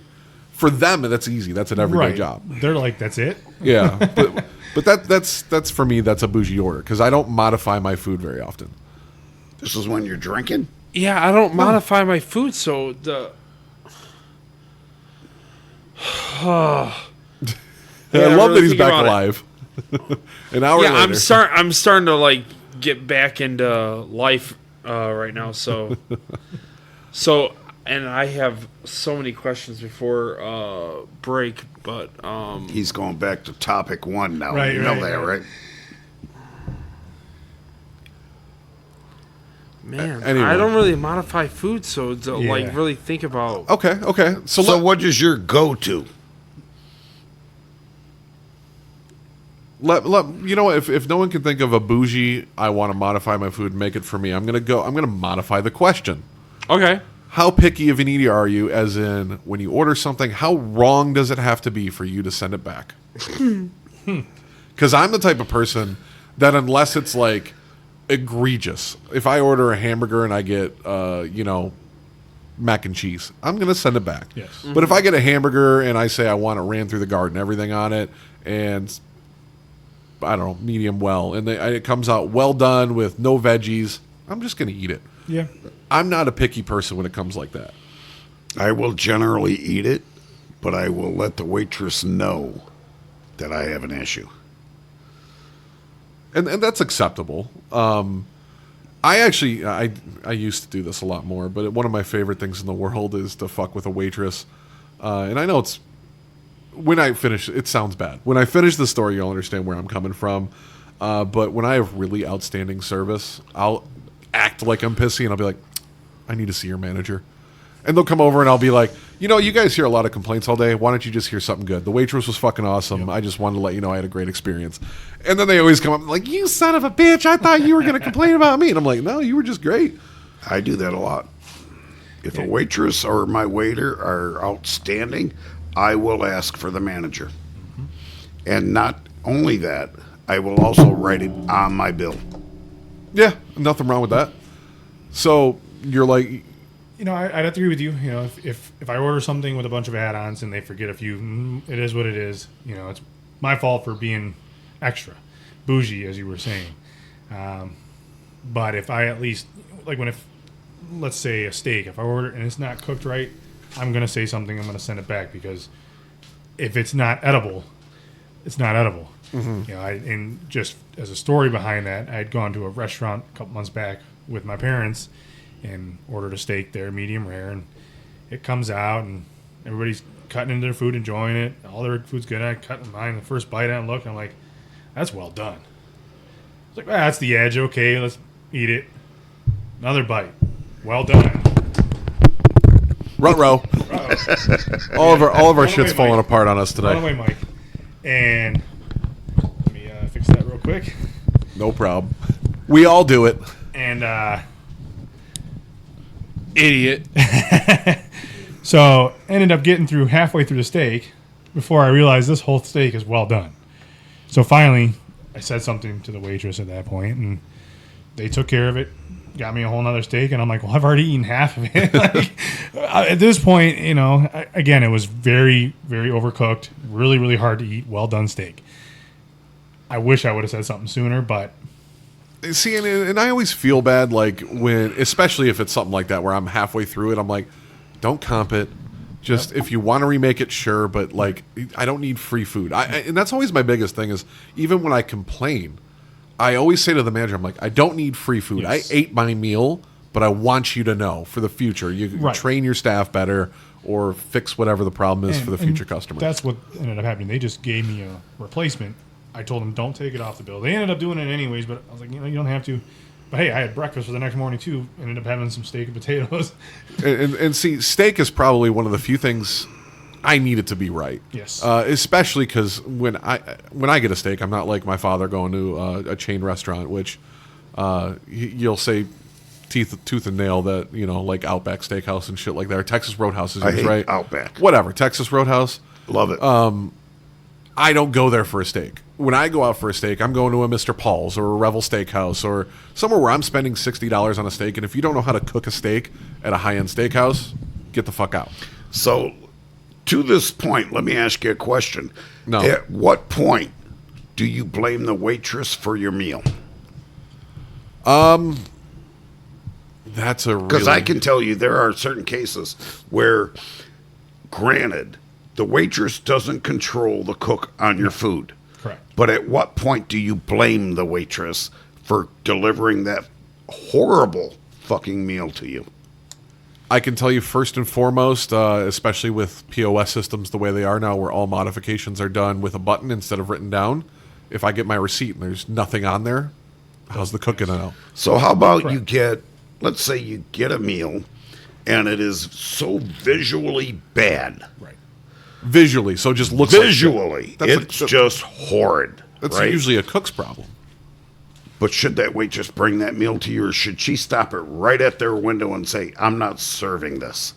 As someone that has worked in restaurants on both sides of that, as server and cook, you piss off the cooks, they're going to fuck up your food all night, and that's going to fuck with your tips. So typically, you're going to bring that food to the table and hope they don't complain. And I can tell you that at a certain point, if my waitress brings me something, so let's say a steak, right? All she can see is a brown on the outside. She doesn't know how that steak is made. That's not on her. Right. But if they brought you a steak and it's gray and you ordered well done and there's blood running out of it and she can visually see all of this and she still brings that steak to you, don't you think at a certain point you have to just say, this waitress should have said, I'm not serving this? I'm gonna say, as someone that has served, I don't look and visually inspect your food. I grab it off there and go to the table because I want to be attentive and quick. I know you hate that answer, but we're not looking at the food before we bring it to you. I may be wrong, but I would never blame the waitress for the food. Here's where waitresses lose tip. Bad attitude. Yep. That is the biggest one. And if my drink ever gets empty. You know what? It can get empty, but be attentive. I actually just did a If review. my waitress is busy, and I mean really busy, I totally understand. I drank my drink Yeah, and she hasn't been if the back. restaurant I'm okay with if that. the restaurant's busy, yeah, I get that. My name's Chugger. I drink 4 or 5 cups of whatever the hell I'm drinking at dinner. If they're busy, I make it easy on them. Bring me 2. Yeah, I'll tell them. Or bring me a Yes, pitcher if I'm bring a drinking pitcher. water. But the waitress gets blamed for a bad attitude for me. You know what? If you're having a bad day, I get it, but you're in service. We're right now on a podcast. I've done trivia hosting and karaoke hosting and things that you have to use your voice and be entertaining and attentive. I've served, I've bartended, I've cooked. It is, to me, a voice acting job. I have literally sat hosting trivia with my buddy Scott, and we're fighting. We're like at each other's throats. I'm like, you fucking dickhead, you did this, you fucked this up, fuck you. And the next question, it's just voice acting. And I know it's hard to shed that shit, but you have to do it because that's your job. Yep. We all have bad days. I am, I'll tell you, and this goes, and I'm not trying to fucking be the only one that talks here. The way that I've told everyone that I get jobs. No, I appreciate that tonight. I get very easily I get jobs when I apply and get to interviews. I typically get the job. And the way I do that is because what is one of the most popular things that people ask you? What is your strengths? What is your skills? What's your superpowers? However they want to word it. I tell them all the time, listen, you can teach anyone that has some technical skills what I do. I am a master at customer service. I'm going to take care of their computer issue that's pissing them off and make them happy at the same time. Yep. And that's my superpower. You're in, a service world too. Yes. If you walked into a mechanic and he's like, "What the fuck do you need?" I'm going somewhere else typically. Yeah. The one I went to and got my AC fixed a couple weeks ago, he was super fucking cool. We talked for 30 minutes before I left. It makes a huge difference to me. Yep. So, building a relationship with your customers, no matter what position you're in, is very important. And isn't that true though? Basically, of any position you're in, for the most part. Yeah. But again, that's what I want to be successful in any position. Yes, that's what I'm saying. Though. Even in my position, before I retired, it was the same thing. It's special needs, not retarded. If I did, retired. Most of my job was simply making other people feel good about what they're able to do. I mean, you have to have that ability, or you don't succeed. Yeah, without a doubt. I mean, you could be the best at your job. And you could be a master mechanic and know 100% of anything that anybody throws at you. But if you don't have a customer base and be able to talk to that person, they don't come back. Right. And that's true of most jobs. I completely agree. Now, I'm going to ask this real quick. You brought up blame the waitress and all that type of shit. Tipping culture. I'm going to start by saying I'm a good tipper. My tips typically are 20 to 25% standard. And I typically tip more than that, especially at places I'm a regular at. Like, I'll have a $20 tab and tip $10. And that definitely goes for my local watering hole because sadly, so am I. So my friends end up I become friends with the servers and the bartenders and all that shit. When I have bad service, my way of getting to them is tipping 15%. I don't ever get egregious and a complete dickhead because you're still getting a service. They're still doing their job. Minimum 15%, no matter how bad the service is, because again, they can't control every obstacle that comes up in their day. And if they had a string of bad customers that put them in a bad mood, again, yes, the attitude is important, but you can't blame them for that. They're still there doing their job. Yeah. And that is how they make their money. Sadly, a lot of the places that I go to, I am almost on a friend basis. I mean, and I'm not talking just our typical watering hole, but I mean, a lot of places I go to, I'm a regular, right? And we get to know each other. I could have terrible service and I still tip more than generously. Yeah, and you'd be surprised when they get a good tip, too. That might turn their fucking whole day around. I mean, they could be having a bad day. I get it. The problem I have with tipping, and don't get me wrong, I never hold my food against a waitress, except when it's so visually bad that I don't think that waitress doing her job should have ever brought that to your table. How many times has a waitress ever brought you your food and said, "I'm sorry," and gave you this food anyway? Apologized before she even gave it to you. Yeah. Because she knew it was so fucking bad. I can't think of a time that's ever happened to me. Oh, it's happened to me multiple times. So maybe it's you. And if it's that bad that you already know it's bad, please don't bring that food to me. They're Just send that shit back. The biggest issue I have with tipping culture is, one, things like fast food that have tips now or tip jars. Jesus. Not gonna do it. Or another one from God, I lost my train of thought. But yeah, when you're tipping for things that is just the person's normal job. Our tipping culture is way out of control. Yeah. And it spills over into some other things like tattoo artists. I've always tipped my tattoo artist. But now there's people online saying, yeah, you give them 20%. I'm like, fuck no, you don't. I'm not getting a $1,000 tattoo and tipping $200. These guys set their own price. So if I get a $500 tattoo, I'll tip you 20, 30, 40 bucks maybe, but there's no way I'm giving a huge fucking tip. You know, so that one's getting a little egregious in my opinion. Now, I will say there has been a couple times, and unfortunately I'm a DoorDash fucking fiend, that I have called DoorDash and said, I want my tip back. 2 times it's happened. One time, they definitely dropped my food and didn't say anything. Everything was just all fucked up. Everything's spilling. My burger was all over the fucking place. I think that, in that opinion, he knew he did something wrong. He should have reported it, let me know. I could have got, I got a refund, whatever. It just pissed me off, so I wanted my tip back. The other time, I have nothing against people that smoke weed. I actually like the smell of weed when it's being smoked. I don't smoke myself. But one time, and I know if anyone here smokes weed, if you know the smell of weed when it gets stale, the smoke, it's nasty. It's worse. It's disgusting. And this person was obviously smoking in their car, and it caught the smoke in the bag. And when I opened the bag, all my food smelled like that stale weed smoke. And I reported it and got my money back. And I'm like, it turned me off. It was a complete deterrent for eating my meal at that point. I don't know if anyone wants to chime in on that one, but that was, I think that's very egregious. Okay, so let me ask you a question talking about tipping. So you order a pizza online, but you're going to go pick it up. Should you tip? So with pizza, I wouldn't. Now, if I'm ordering carryout from a restaurant where the server is boxing it up and putting stuff in the That's bag, different. I give them $1. I don't do a full 15, 20%. Nope. I'll give $1 or $2 for a $30 carryout meal, a couple meals. For pizza, no. I wouldn't do that unless they did something extra for me. But yet, when you order your pizza online, everything nowadays, our culture is, no matter what you do, there's always a tip menu. Yeah, that's what when I'm you're saying. done.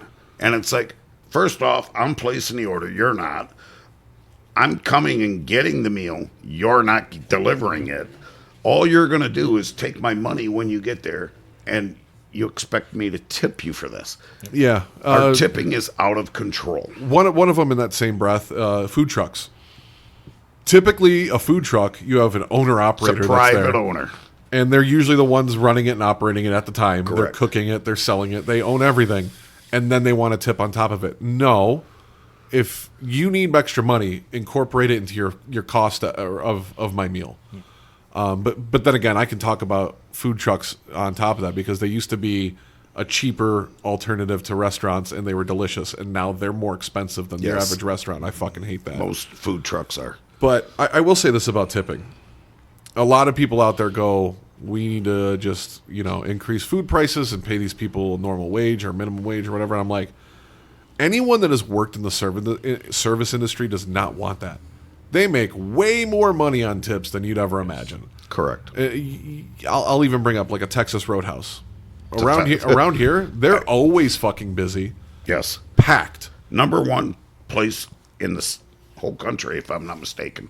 And you figure your average server has anywhere from probably 6 to 8 tables. And if they're turning them over every 45 minutes to an hour, let's just say it's an hour. Say it's an hour. And 6 people. And let's say your average person is spending $100 for that table. Yeah. And you're getting 20%. You're getting $20 times 6 each hour. Correct. There's no fucking way you want to be paid $15 an hour. Right. Fuck that. Do you think, and this goes a little offbeat from the tipping, how many times have you gone to a restaurant lately and you see a service fee? Oh God, that one pisses me off. Where they'll add 3 to 5% on a service fee. I also hate forced tipping. Don't forget the fee. Fee for their fees. Yeah. Yeah. But I see it more and more. parties of 6 or more, automatic 18% gratuity. Gratuity, yeah. You know what? That's fine, but I tip better than 18%. You're robbing your person of money, and I don't add extra tip unless I had the best fucking service. What about when they block off the 10%, 15% option and only show the higher percentage? Yeah, and there's no custom or anything like that. Yep. I went to Red Crab the other day. They had a service fee. So what the fuck am I paying a service fee for? I'm already paying you good money because they're not cheap. No. They're not the most expensive place, but they're not cheap, and yet they had a service fee. Mm-hmm. I don't want to see a service fee. If you feel that you need more money, add it into my dinner price and let me know what I'm paying. It should be illegal to do that because it's usually fine print and you don't find out until after the meal's had. And that was the problem I had the other day. I simply got my bill. It's like, okay, here's what I bought. Well, now I have an added charge. Right. It's like, no. It should be on their menu. But if and to your point, if you have an automatic tip, just because there's a party of 4 or more, or 6 or more, or whatever, I generally tip better than that. But guess what I don't do if I see that on my bill? Tip extra. I don't tip extra. I think we've talked about it. You've done it once. Very rarely. I mean, if I was somewhere and my waitress is just over the top phenomenal, I might add something. Yeah. But as just a general, you just lost money. Yeah, completely agree. And I will say, this is just a fun fact on the side for you guys before we take our break. You brought up service fees, so it made me think of this. My first one is, if anyone has a sign, and it's common at gas stations, $10 minimum for a credit card charge, not allowed to do that. You can actually report them, and they can lose their licensing with MasterCard or Visa or whoever's running that. They can say 50 cents extra as a fee if you use it, but they cannot have minimums by their contract. Really? That is true. The other one, and this one's for me, because I personally hate doing it. Before you bring that point up, do you understand why places, or why they're not allowed to do that, or why they have those extra fees on there and say $10 minimum? Yeah, because they get charged. There is a flat fee they're paying. The average fee is 2.9% plus like 50 cents per transaction. So it does cost them money to run that card, yes, because the processor has to take their fee. But that's why they do. But whatever, I digress. That's all supposed to be built into your pricing of your service or your goods. The other one, though, this is just a fun fact. It is illegal, at least in the state of Michigan, to ask ID when you're using a credit card. I don't give ID. Yeah, you ever give them a credit card and they go, I need to see your ID? Yeah. It's illegal. It's called an invasion of privacy per law, and you do not have to show them. I haven't seen There that was at in- one point that I would write on the many back years. of my signing it, put CID? Now, Yeah. now that's actually not allowed by contract with MasterCard, Visa, Discover, and American Express. You must have a signature. It must have a signature that's not oh my valid. god. What if on the machine it tells you to check the ID because the credit card company says to check it? So if that's happening, that's coming from the credit card processor. Okay. Typically, it's a fraud alert or a stolen credit card. But yeah, in Michigan, you're legally not required to show ID with credit cards. But you're also protected. Credit card charges over $1. Anything that's fraud is completely protected. You do realize that when you go to Walmart, you don't have to show your receipt either. Yeah. The only way you have to show your receipt is with your membership places, Sam's Club, Costco, BJ's, because you're contractually saying, I will show my receipt on the way out. When you leave a Walmart and they ask you for your receipt, you have the right to refuse. However, Walmart, being a private company, has the right to refuse you to come back to their store. Absolutely. So they can ban you for that, but legally you are not obligated to do that. I never show a receipt, especially now. There's no X in that word. If you He's just going to ignore that. if you're going to go through a self-checkout, you trusted me to ring up to do my your own job. It gets worse. I did my job, and I rung everything up. If I made a mistake, that's on you. It gets even better because I was at Walmart on my trip this weekend, Walmart now says no receipt, text receipt, email receipt. Correct. Yes. So you don't even get a printed receipt if you don't want one. And when you walk to the door and they ask you for a receipt, just say, Oh. you just gave me the option not to have a receipt. I And that actually, is fairly new, by the way. as someone that worked loss prevention for 6 years, and we trained our door greeters, receipt checkers, whatever you want to call them. I always want someone to stop me and detain me and try and arrest me and pull me in back because I'm like, I'm taking the lawsuit All day. and you don't even have to you don't even have to get there. Walmart, Meijer, Target, all these places. If you threaten them with an actual lawyer, you hire a lawyer, they're usually going to just settle out of court. Correct. And you're looking between $10,000 and $20,000 typically. Fuck yeah, I want that to happen to me. And it's still cheaper for them. Yeah. Oh, absolutely. So I will say the funniest thing that ever happened to me, though, is one time I went to Meijer, I bought a half gallon of Sailor Jerry, paid for it at the self-checkout. First of all, they have what's called a spirit cap. And it's that locking thing that goes on top of the liquor. The black. So it was removed, and the door greeter should have saw that. But I walk out. I just left my receipt at the self-checkout because I was in a rush. I walk out with a half gallon in my hand, and she goes, I need to see your receipt. I'm like, it's at the self-checkout. And she goes, she screeched, I'm calling the cops! And I just busted out laughing. So that was just like, what are the cops? You know what's funny is the cops do come to Meijer a lot. If they actually called and said that, they would absolutely try and pull me over and check ownership and all that shit. But door greeters at Meijer are not allowed to call the police. They have to call loss prevention or a manager. I'll give all the trade secrets if you guys want them for that. Walmart is no longer to have physical detention either. That is not 100% true. They are allowed to do that if they are touched first. That's a different There's story. extenuating circumstances in which all of them are allowed to. I unfortunately know all the ins and outs about that.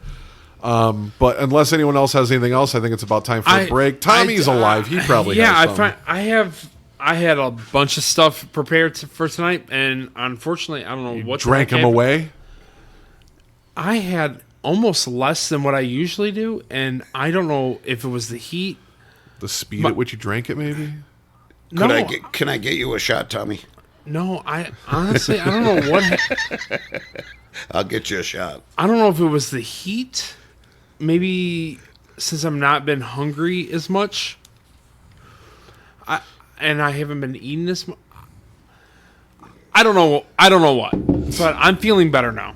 I think somebody put a date rape drug in your drink there, Tommy. I think Scott was trying to take advantage of me. Since I have been losing weight, I seen this and it was either a TikTok video or another podcast. I heard this and I hate the word trauma, but this is something that I used to do, and this is more going to be directed towards you, James. The fuck is I'm the other fat guy here? Oh, then I can absolutely take my headphones off and not pay And attention. yes, it actually is. Kevin's got a fat heart. It's a compliment. It is because I've you seen are him eat. because He you can are I thought you were big. going to say something else for a second. Kevin's got a fat cock. He told me at Kayla's birthday party. It's like a pop can. Because I On that used to note, do I am this, taking my headphones and off. I'm more comfortable talking about the stupid things that I used to do, being big. And I know you're looking at me like, yeah, you're still big, and sometimes it's hard to talk about the stupid things that I did, being as big as I used to be. I'm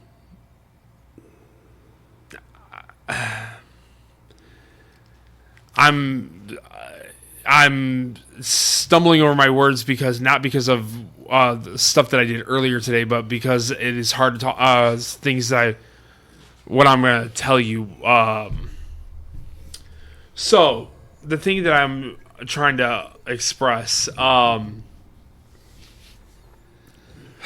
sorry.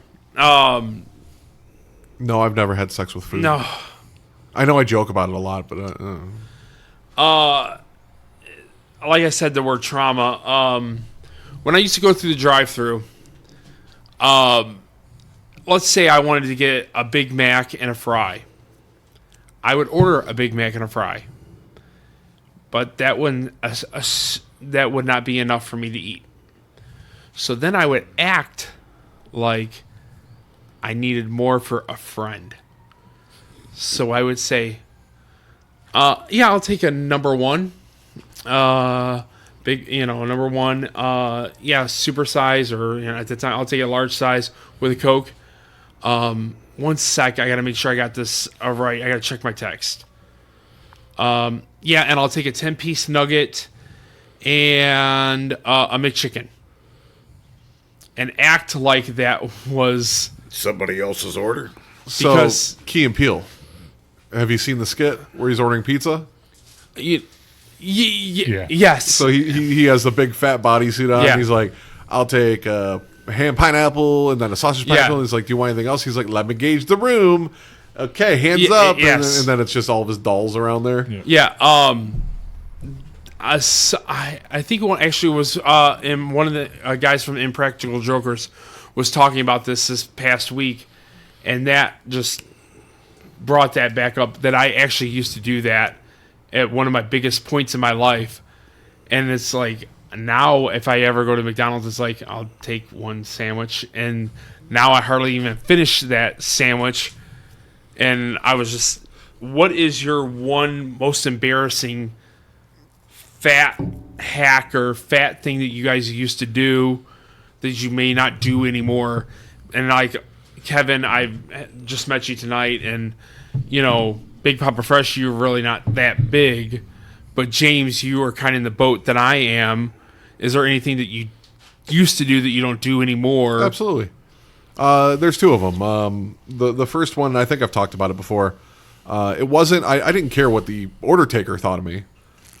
It would be, I'm hiding it from, usually it was my significant other at the time. Mm-hmm. I would go there and be like, oh, I'll volunteer to go get the food, and I'll get her food and my food, and then I'll add an extra sandwich, and I'll eat it before I get home, so she doesn't see that I'm eating extra. That been there. So that is my big one. I no longer do that because at this point, I have no shame as an adult. As the older I get, I have less shame.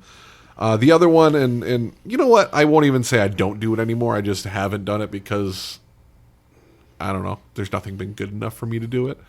But I have sat there, eaten a meal, not finished it, threw it away, and like an hour later, I'm like, I'm hungry again. I'm like, it's at the top of the garbage in a container, and I'll pull it back out and eat it. So those are the two things I've done. I can tell you that often. I can tell you many times that I have gone and volunteered to go pick up the food. Yeah. Because I would order our meals, and then when I got there, I would do an add-on and eat that on my way home. Yeah. It's And the then road snack. before I ever walked back in the house, I would literally go to the trash can outside and throw the wrappers away so that she didn't know I ate it. You know what? I will say one more. And this only happened when I lived with my mom because that's who my scapegoat was. But it would be, my live-in girlfriend would have her leftovers in the fridge, and I'd eat them. And I'd be like, Mom, if she brings it up, you cleaned out the fridge and didn't know whose it was and threw it away. So I've done that too. So there was a lot of I'm fat and I'm just going to eat. Yeah. I think as a fat person, we can all come up and tell you that we've had many creative ways to get our extra food. Yeah, but I don't know why that one hit me so hard hearing that past week, because I used to do that all the time. I don't know why. Like, I'd go to McDonald's and I would just say, I'll take a McDouble and a McChicken, and one second, I got to remember what she wanted. Yep. Done that. Kevin, you're on a food podcast. What's the fattest thing? Habit, sneakiness. What is the fattest thing you've done? Because I wouldn't call you a fat guy, but were you ever Yeah, bigger that's why than I you are said now? I didn't. It would be more directed to James. No, yeah. I'm about 50 pounds lighter than what I was about 2 years ago. I was going to say, I mean, even when I met you, I think you were bigger. Yeah. Stopping somewhere, like a family member's house, and they're serving food, and it looked good, and you eat a whole meal there, and you get home and dinner's done. Yeah.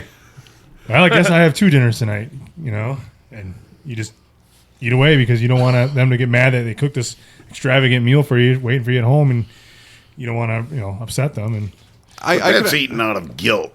I can even go, though, anti-fat here, in that I have lied and said I already ate before I came here when it's someone's house that I know is a terrible fucking cook. Yeah, I've done that too. Yeah. So I do that. I have done that. I think we've all done that, though. I think I do it a lot more because it's a family member. So I'm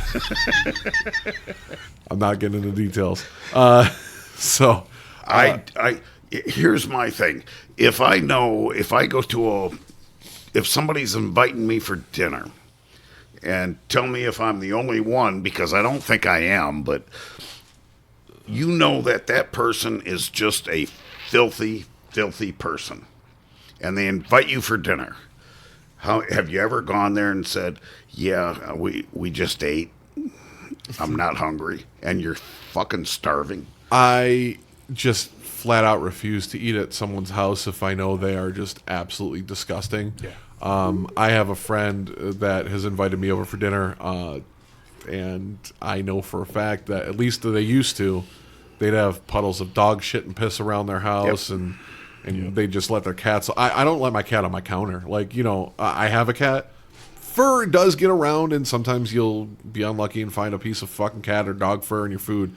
But I don't let my cat on my kitchen table, my counters, my cooking surfaces because of that reason. You don't want fucking shit cat paw prints on your fucking counter. I'm sorry. So yeah, I mean, I just flat out refuse to do that. I'm like, hey, I'm a special diet. I am more and more nervous about potlucks as I get older because of that kind of reason. Even buffets. I'll eat anything. I don't want to eat filth. So, and I'm not talking about a lived-in house. I'm talking about a disgusting human being. There's a whole different thing. Just certain people. There's just I will come up with any reason. Comparatively to a lot of people, my house would be considered dirty, but it's not. It's just cluttered and out of place. It's a lived-in house with kids and a family. It's a whole different thing. It's not dirty per se. One thing. So on that note, is it break time? I do have two more things if I can rush through them. I have a list that has the fast food places that are most likely to get your food order correct. Correct. Yes. It's the top 8. So instead of having you guess, since I've been out of it for the past hour, at number 8, KFC, 82% of the time, they will get your order correct. That's too low. I know. That's 1 in 5 incorrect orders. Dunkin' Donuts is 83%. Okay, that's really It's a fucking donut. I was just going to say. Yeah. But then again, they have a full fucking breakfast menu now, so. Wendy's is 85%. Wendy's is if you would have asked me what my most accurate fast food restaurant is, Wendy's would have been my choice. Taco Bell is at 86. That can go fuck itself. Every time I go to I'd Taco put Bell, that at like 20%. It's always wrong. always. McDonald's and Arby's are tied for 4 and 5 at 87. Arby's usually is correct. McDonald's, you know what? McDonald's gets my order. They miss items more than things are wrong. Yes. Yes. I think that Sauces especially. I couldn't yes. tell you the last time I've had an incorrect order from Arby's. Yeah, I mean, how can you mess up a roast beef? Arby's. I mean, I've just Ask a never, porn star. I mean, regardless of what you order, I've never had a wrong item. Well, here's the or big made thing. wrong from Arby's. Here's the big thing. It gets too much hate. Arby's is the Nickelback of fast food. They are the best fast food there is. I'm sorry. When it comes to quality, Arby's is it. I'd put them up there in the top 2 for sure. And then we got Burger King at 89% of the time. And then number 1 is Chick-fil-A at 92%. I could see that. Yeah, I believe that. They're very attentive in what they do. And Yeah. they also pay their fucking employees double everything else. So, you're looking at a cashier starting at $18 an hour. I mean, they're going to work a little harder for you. Too bad the food is not justifiably as good as they say it is. You know what? Chick-fil-A is... It's something different. It's okay. I when it comes to your chicken restaurants, I'd put it at number 2. But it's not a go-to by any means because of different reasons, and I'm going to go ahead and say it's right there. Now, I think, truthfully, Chick-fil-A was the cat's ass of its time. But they're not anymore. Right. They just have not kept up with everybody else. They have just stayed stagnant. But we've had that chicken war before, so... and then I had a bunch of sports topics to talk about. This one might hit more home for James. You may not know by the name, but the gentleman, his name is John. I might mess up his name. Brinkus. Have you ever watched the show Sports Science? No. It used to be like a piece done. He would like.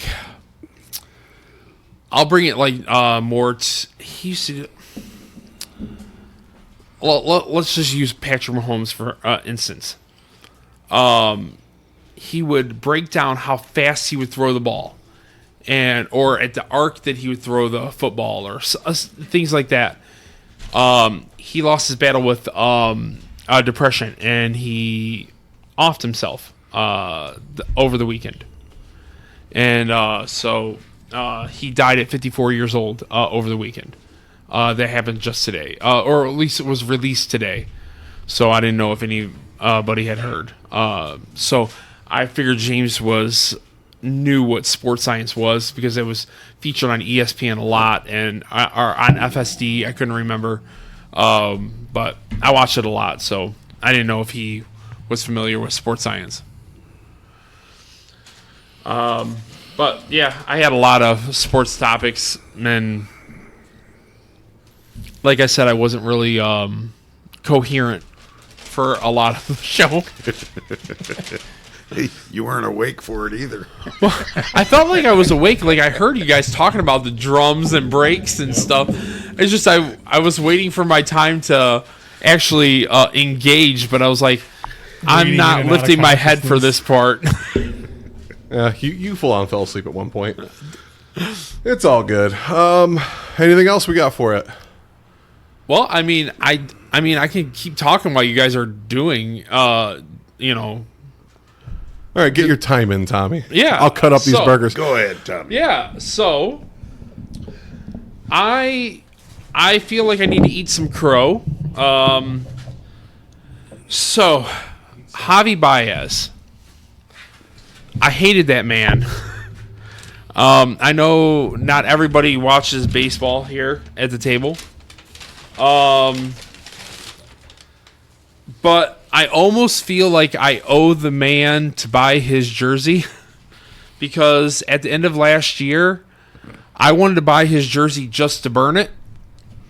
And now, when I was thinking about this topic, he was really, really hot the past week and a half ago. But with Memorial Day, we didn't have a podcast. And he's cooled off in the past week or so. But I just wanted to bring up a couple of his stats the past 2 years compared to where he is this year. So these are just I'm going to tell you back in, so we'll consider this the 2025 year. So in 2023, he had 113 hits. His average was a 222, and his WAR was 0.7, and his on-base percentage was a 267. And then last year, his hits were 50, and his average was a 184. And his WAR was a negative 1.1. This year so far, he is, let's see. I'm going to look here. Hits, he has 45 hits. He's already has 29 RBIs. His WAR is a 1.3. His average is a 273. His on-base percentage is a 306, and his average is a 273. Now, when they said they were going to put him in center field instead of putting him on third base or in shortstops, I'm like, oh my God, why don't they just cut this dude? But they had so many injuries at center field they were just placing him there, and he's kind of been an all-star. He's earned his keep. And Who's on first? if the season was to end today, he's done more in the past 2 years, done more this year than he's done the past 2 years. That's correct. And I kind of feel like it, not an idiot, but I don't know. I feel, I was just watching some of his past interviews, and he's like, I'm used to getting booed. And it's like, I kind of felt, I don't know. Would you buy that jersey just because of what he did? Would you buy that jersey just because of what he did this year? Or would you want that jersey for what he is altogether? I guess I just felt bad because I even told Becca at the end of the season, or when he supposedly got hurt, and then they went, because he got hurt, and then they went on the miraculous run to make it to the playoffs. I'm like, see, that's Sorry. why I had James. He sounded like me an hour ago. Baseball is just boring to me. It can be fun because, like, Tarek Skubal, watching him pitch, man. I like going to a game. I cannot watch baseball on TV. They've played 60 games so far. I probably missed maybe 10 games. So you got FanDuel? I have IPTV. And then if I'm not watching it live, I listen on Odyssey. The worst thing for me, because baseball is struggling as a sport, it is America's game. Mm-hmm. No, it's not. And we are struggling in the last few years to keep it there. America's game is full. And they made it worse James is by right. this year because now you want to watch Tiger baseball, you got to have FanDuel. Yeah. I'm not paying for it. So guess what? I don't get to watch. There is a thing called IPTV, and James really pushed me to get a VPN. And I pay $30 a month for IPTV, and I have all the channels, and I have any pay-per-view I want, anything I want, every channel, and everything. And I love it. Hell, I got to figure something out because I do like watching baseball. I've had it. I've had this IPTV. I had different services back in the past. I've been using IPTV for probably 6 or 7 years, and then they would get shut down. Whatever because. But I've had this service now for almost 4.5 years. I love it. No issues, no buffering, no nothing, and I swear by it. Well, you can get into your secrets after this. How about that? Yeah. We're outside. I don't want the bugs to get to our food, and Absolutely. it's kind of fresh right now. So we're going to continue our burger wars today. Kevin, so far we have done McDonald's, Burger King, and Checkers. Today we have Wendy's in the grasp. First round, Burger King beat McDonald's, and the way this is working is it's the number one combo. Okay. So it's your signature dish.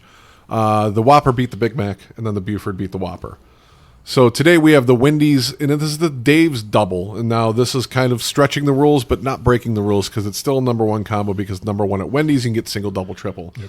So we did the double because that's the most comparative to the Big Buford. Yep. So before we taste test the Wendy's Dave's Double and the Checkers Rally's Big Buford, what's your guys' prediction on who's going to move on?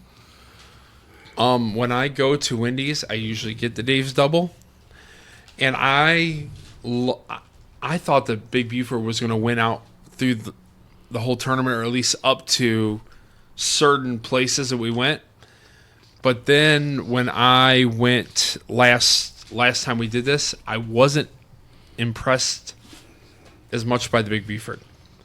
So, having said that, I might lean towards the Wendy's, but I'm hoping the Big Buford wins. But we shall see. I'm predicting the Buford. I'm going to agree with you, Buford, on this one. I'm actually thinking Wendy's. Now, as you guys were talking, so there's less dead space, I tried the Buford. We've already had it, so I don't think I was cheating by doing that. I think the Wendy's Dave's Double is going to win, and I think Wendy's has the better beef patty, which is the star of the show, I guess. The one thing that the Buford does have that other restaurants don't is I think red onion is a better burger onion than white onion, whereas everyone does white onion. And I don't know why. It's not more expensive.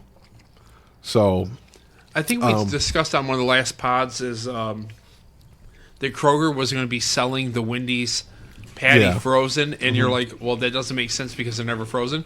I went to Kroger on Friday to do some grocery shopping, and I actually seen it, and I actually picked it up because I thought it, it was funny, and we had discussed it. I have not cooked it yet, but I did pick it up. now, the Buford, it is my, unless I'm getting the 2-for-4 deal at Checkers, it is what I get there. Today, it feels like it wasn't as good as last time we had it. I agree. It's still solid. Yes. It's still a good burger. I'm going to give it today a 7.4 out of 10. I was going to say about a 7. I think last time I said an 8, but I'm going to go at a 7. I'm up with the Buford at a solid 7. Yeah, talking to the mic. Solid 7 on the Buford. Now, the Wendy's Double is a more hefty burger. Yeah, just looking at it visually, it sits higher up, so it looks like it's... I didn't think there was that much of a size difference, but it is quite a bit larger, even in quarters, which I cut it. But I don't think the flavor is there. Yeah, I'd say the Buford had more flavor than the Dave's Double. May have just been this time around, but... I mean, I'm a fan of the Wendy's Double.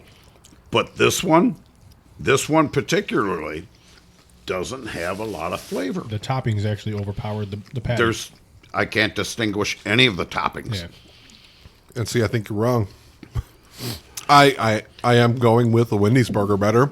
I think the meat's better, and I'll tell you the biggest part for me that is much better. The Wendy's bun. The bread. The bun at Wendy's is leaps and bounds above the Buford, and you can taste it. It's a buttery, like brioche bun. It's delicious. I'll give the bun credit. It's what's in the bun that I'm not giving the credit to. So I'm going with an 8 for the Dave's Double. I'm really having a hard time here. 6. That low? Yep. That's like I barely like it. That's worse than the Whopper and the Big Mac.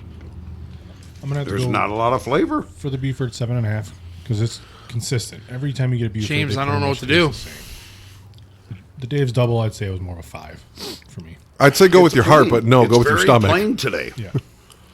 The Buford, all the flavors, everything on here, I can taste.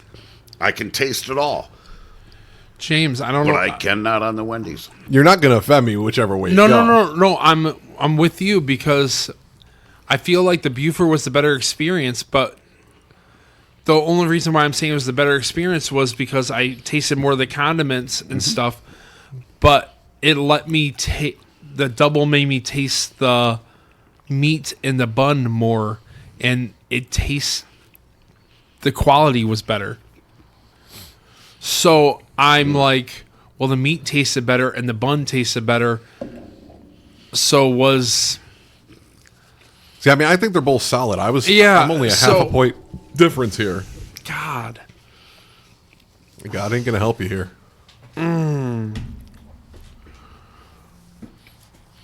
I would either eat either one of these. Well, we didn't get fat without eating anything we want. Now, I did not get today, while Tommy's thinking about this, I did not get fries if you didn't notice. And there's a reason for that. I'm going 8. I'm going to go 8 with the double, on the Wendy's double. I'm going to say I think it was a more pleasant experience than the Buford. I know. So right now, we have a 50-50 tie. I know. So here's what we're going to do, in my opinion. I think we're going to move both of them on for the next round. Do a triple challenge. We'll do 3 burgers at the next one, but we'll add on, I'll do a poll on our Facebook Okay. to ask the audience what they like better. and we'll take that into consideration. So if it does tie again next week, we'll go to the audience and use their score as the one that moves on. Okay. Ultimately. Or we can even just do the poll. I mean, we can do the poll, and then by the next week we have our winner, and then we can put that up against. Tommy, you have the list. Yes. What's our restaurant list of what we're going with? Please tell me it's Culver's. No, we have a list. We have to choose what we want to do, So our list was Wendy's, and we knocked that out tonight. so we can delete that. And then the next one was It doesn't have to be in this order. I'm just yeah. curious what places we have here, and we'll even get Kevin's opinion Culver's, on what he thinks we should do next. Dairy Queen, Hardee's, Five Guys, California Burgers, Yeah, that's an In-N-Out clone at 12, yeah. 12 in DeQuinder. Shake Shack, and Sonic. All right, I'm going to leave Shake Shack for last because it's going to be the hardest one to obtain. Okay. Because I think the closest one is in Troy. Okay. Or There's one in Detroit, isn't there? there's one in Detroit and one in Troy. And then Steak and Shake, was that on there? Because I think you No, mentioned there's it. one in Auburn Hills. Though. Yeah, because that one would have also been difficult to get. So Yeah. we'll leave Shake Shack for last. Kevin, out of that list, what would you like us to rank next? I know you might not be here, probably won't be because we have different guests all the time, but what would you pick? Definitely Culver's Butterburger. Culver's is next week then. I know who's going to be here next I week. will be here And next week. I'll tell you straight up, I only had Culver's for the first time in the past couple of years, and they are good. Mm-hmm. I have tried their burger, their chicken, and their fish, as well as their I don't know what they call it, but their frozen custard Concrete mixers. concrete Concrete mixers. mixers. Fucking delicious. I love custard more than ice cream. All right, so there you have it, folks. Tie between Wendy's Dave's Double and the Big Buford from Checkers / Raley's.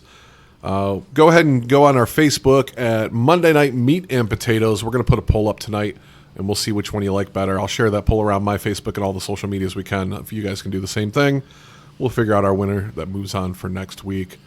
Any final notes here, Tommy? No. I guess anything that I had prepared, I can always save for next week. Yeah, that's not a problem. Kevin, thanks so much for coming on. Hope you had some fun. If you liked it, we'll definitely have an opening for you in the future. So right. appreciate you coming Good on. time. Once again, I'm James. I'm Tommy. I'm Kevin. And I'm Jeff.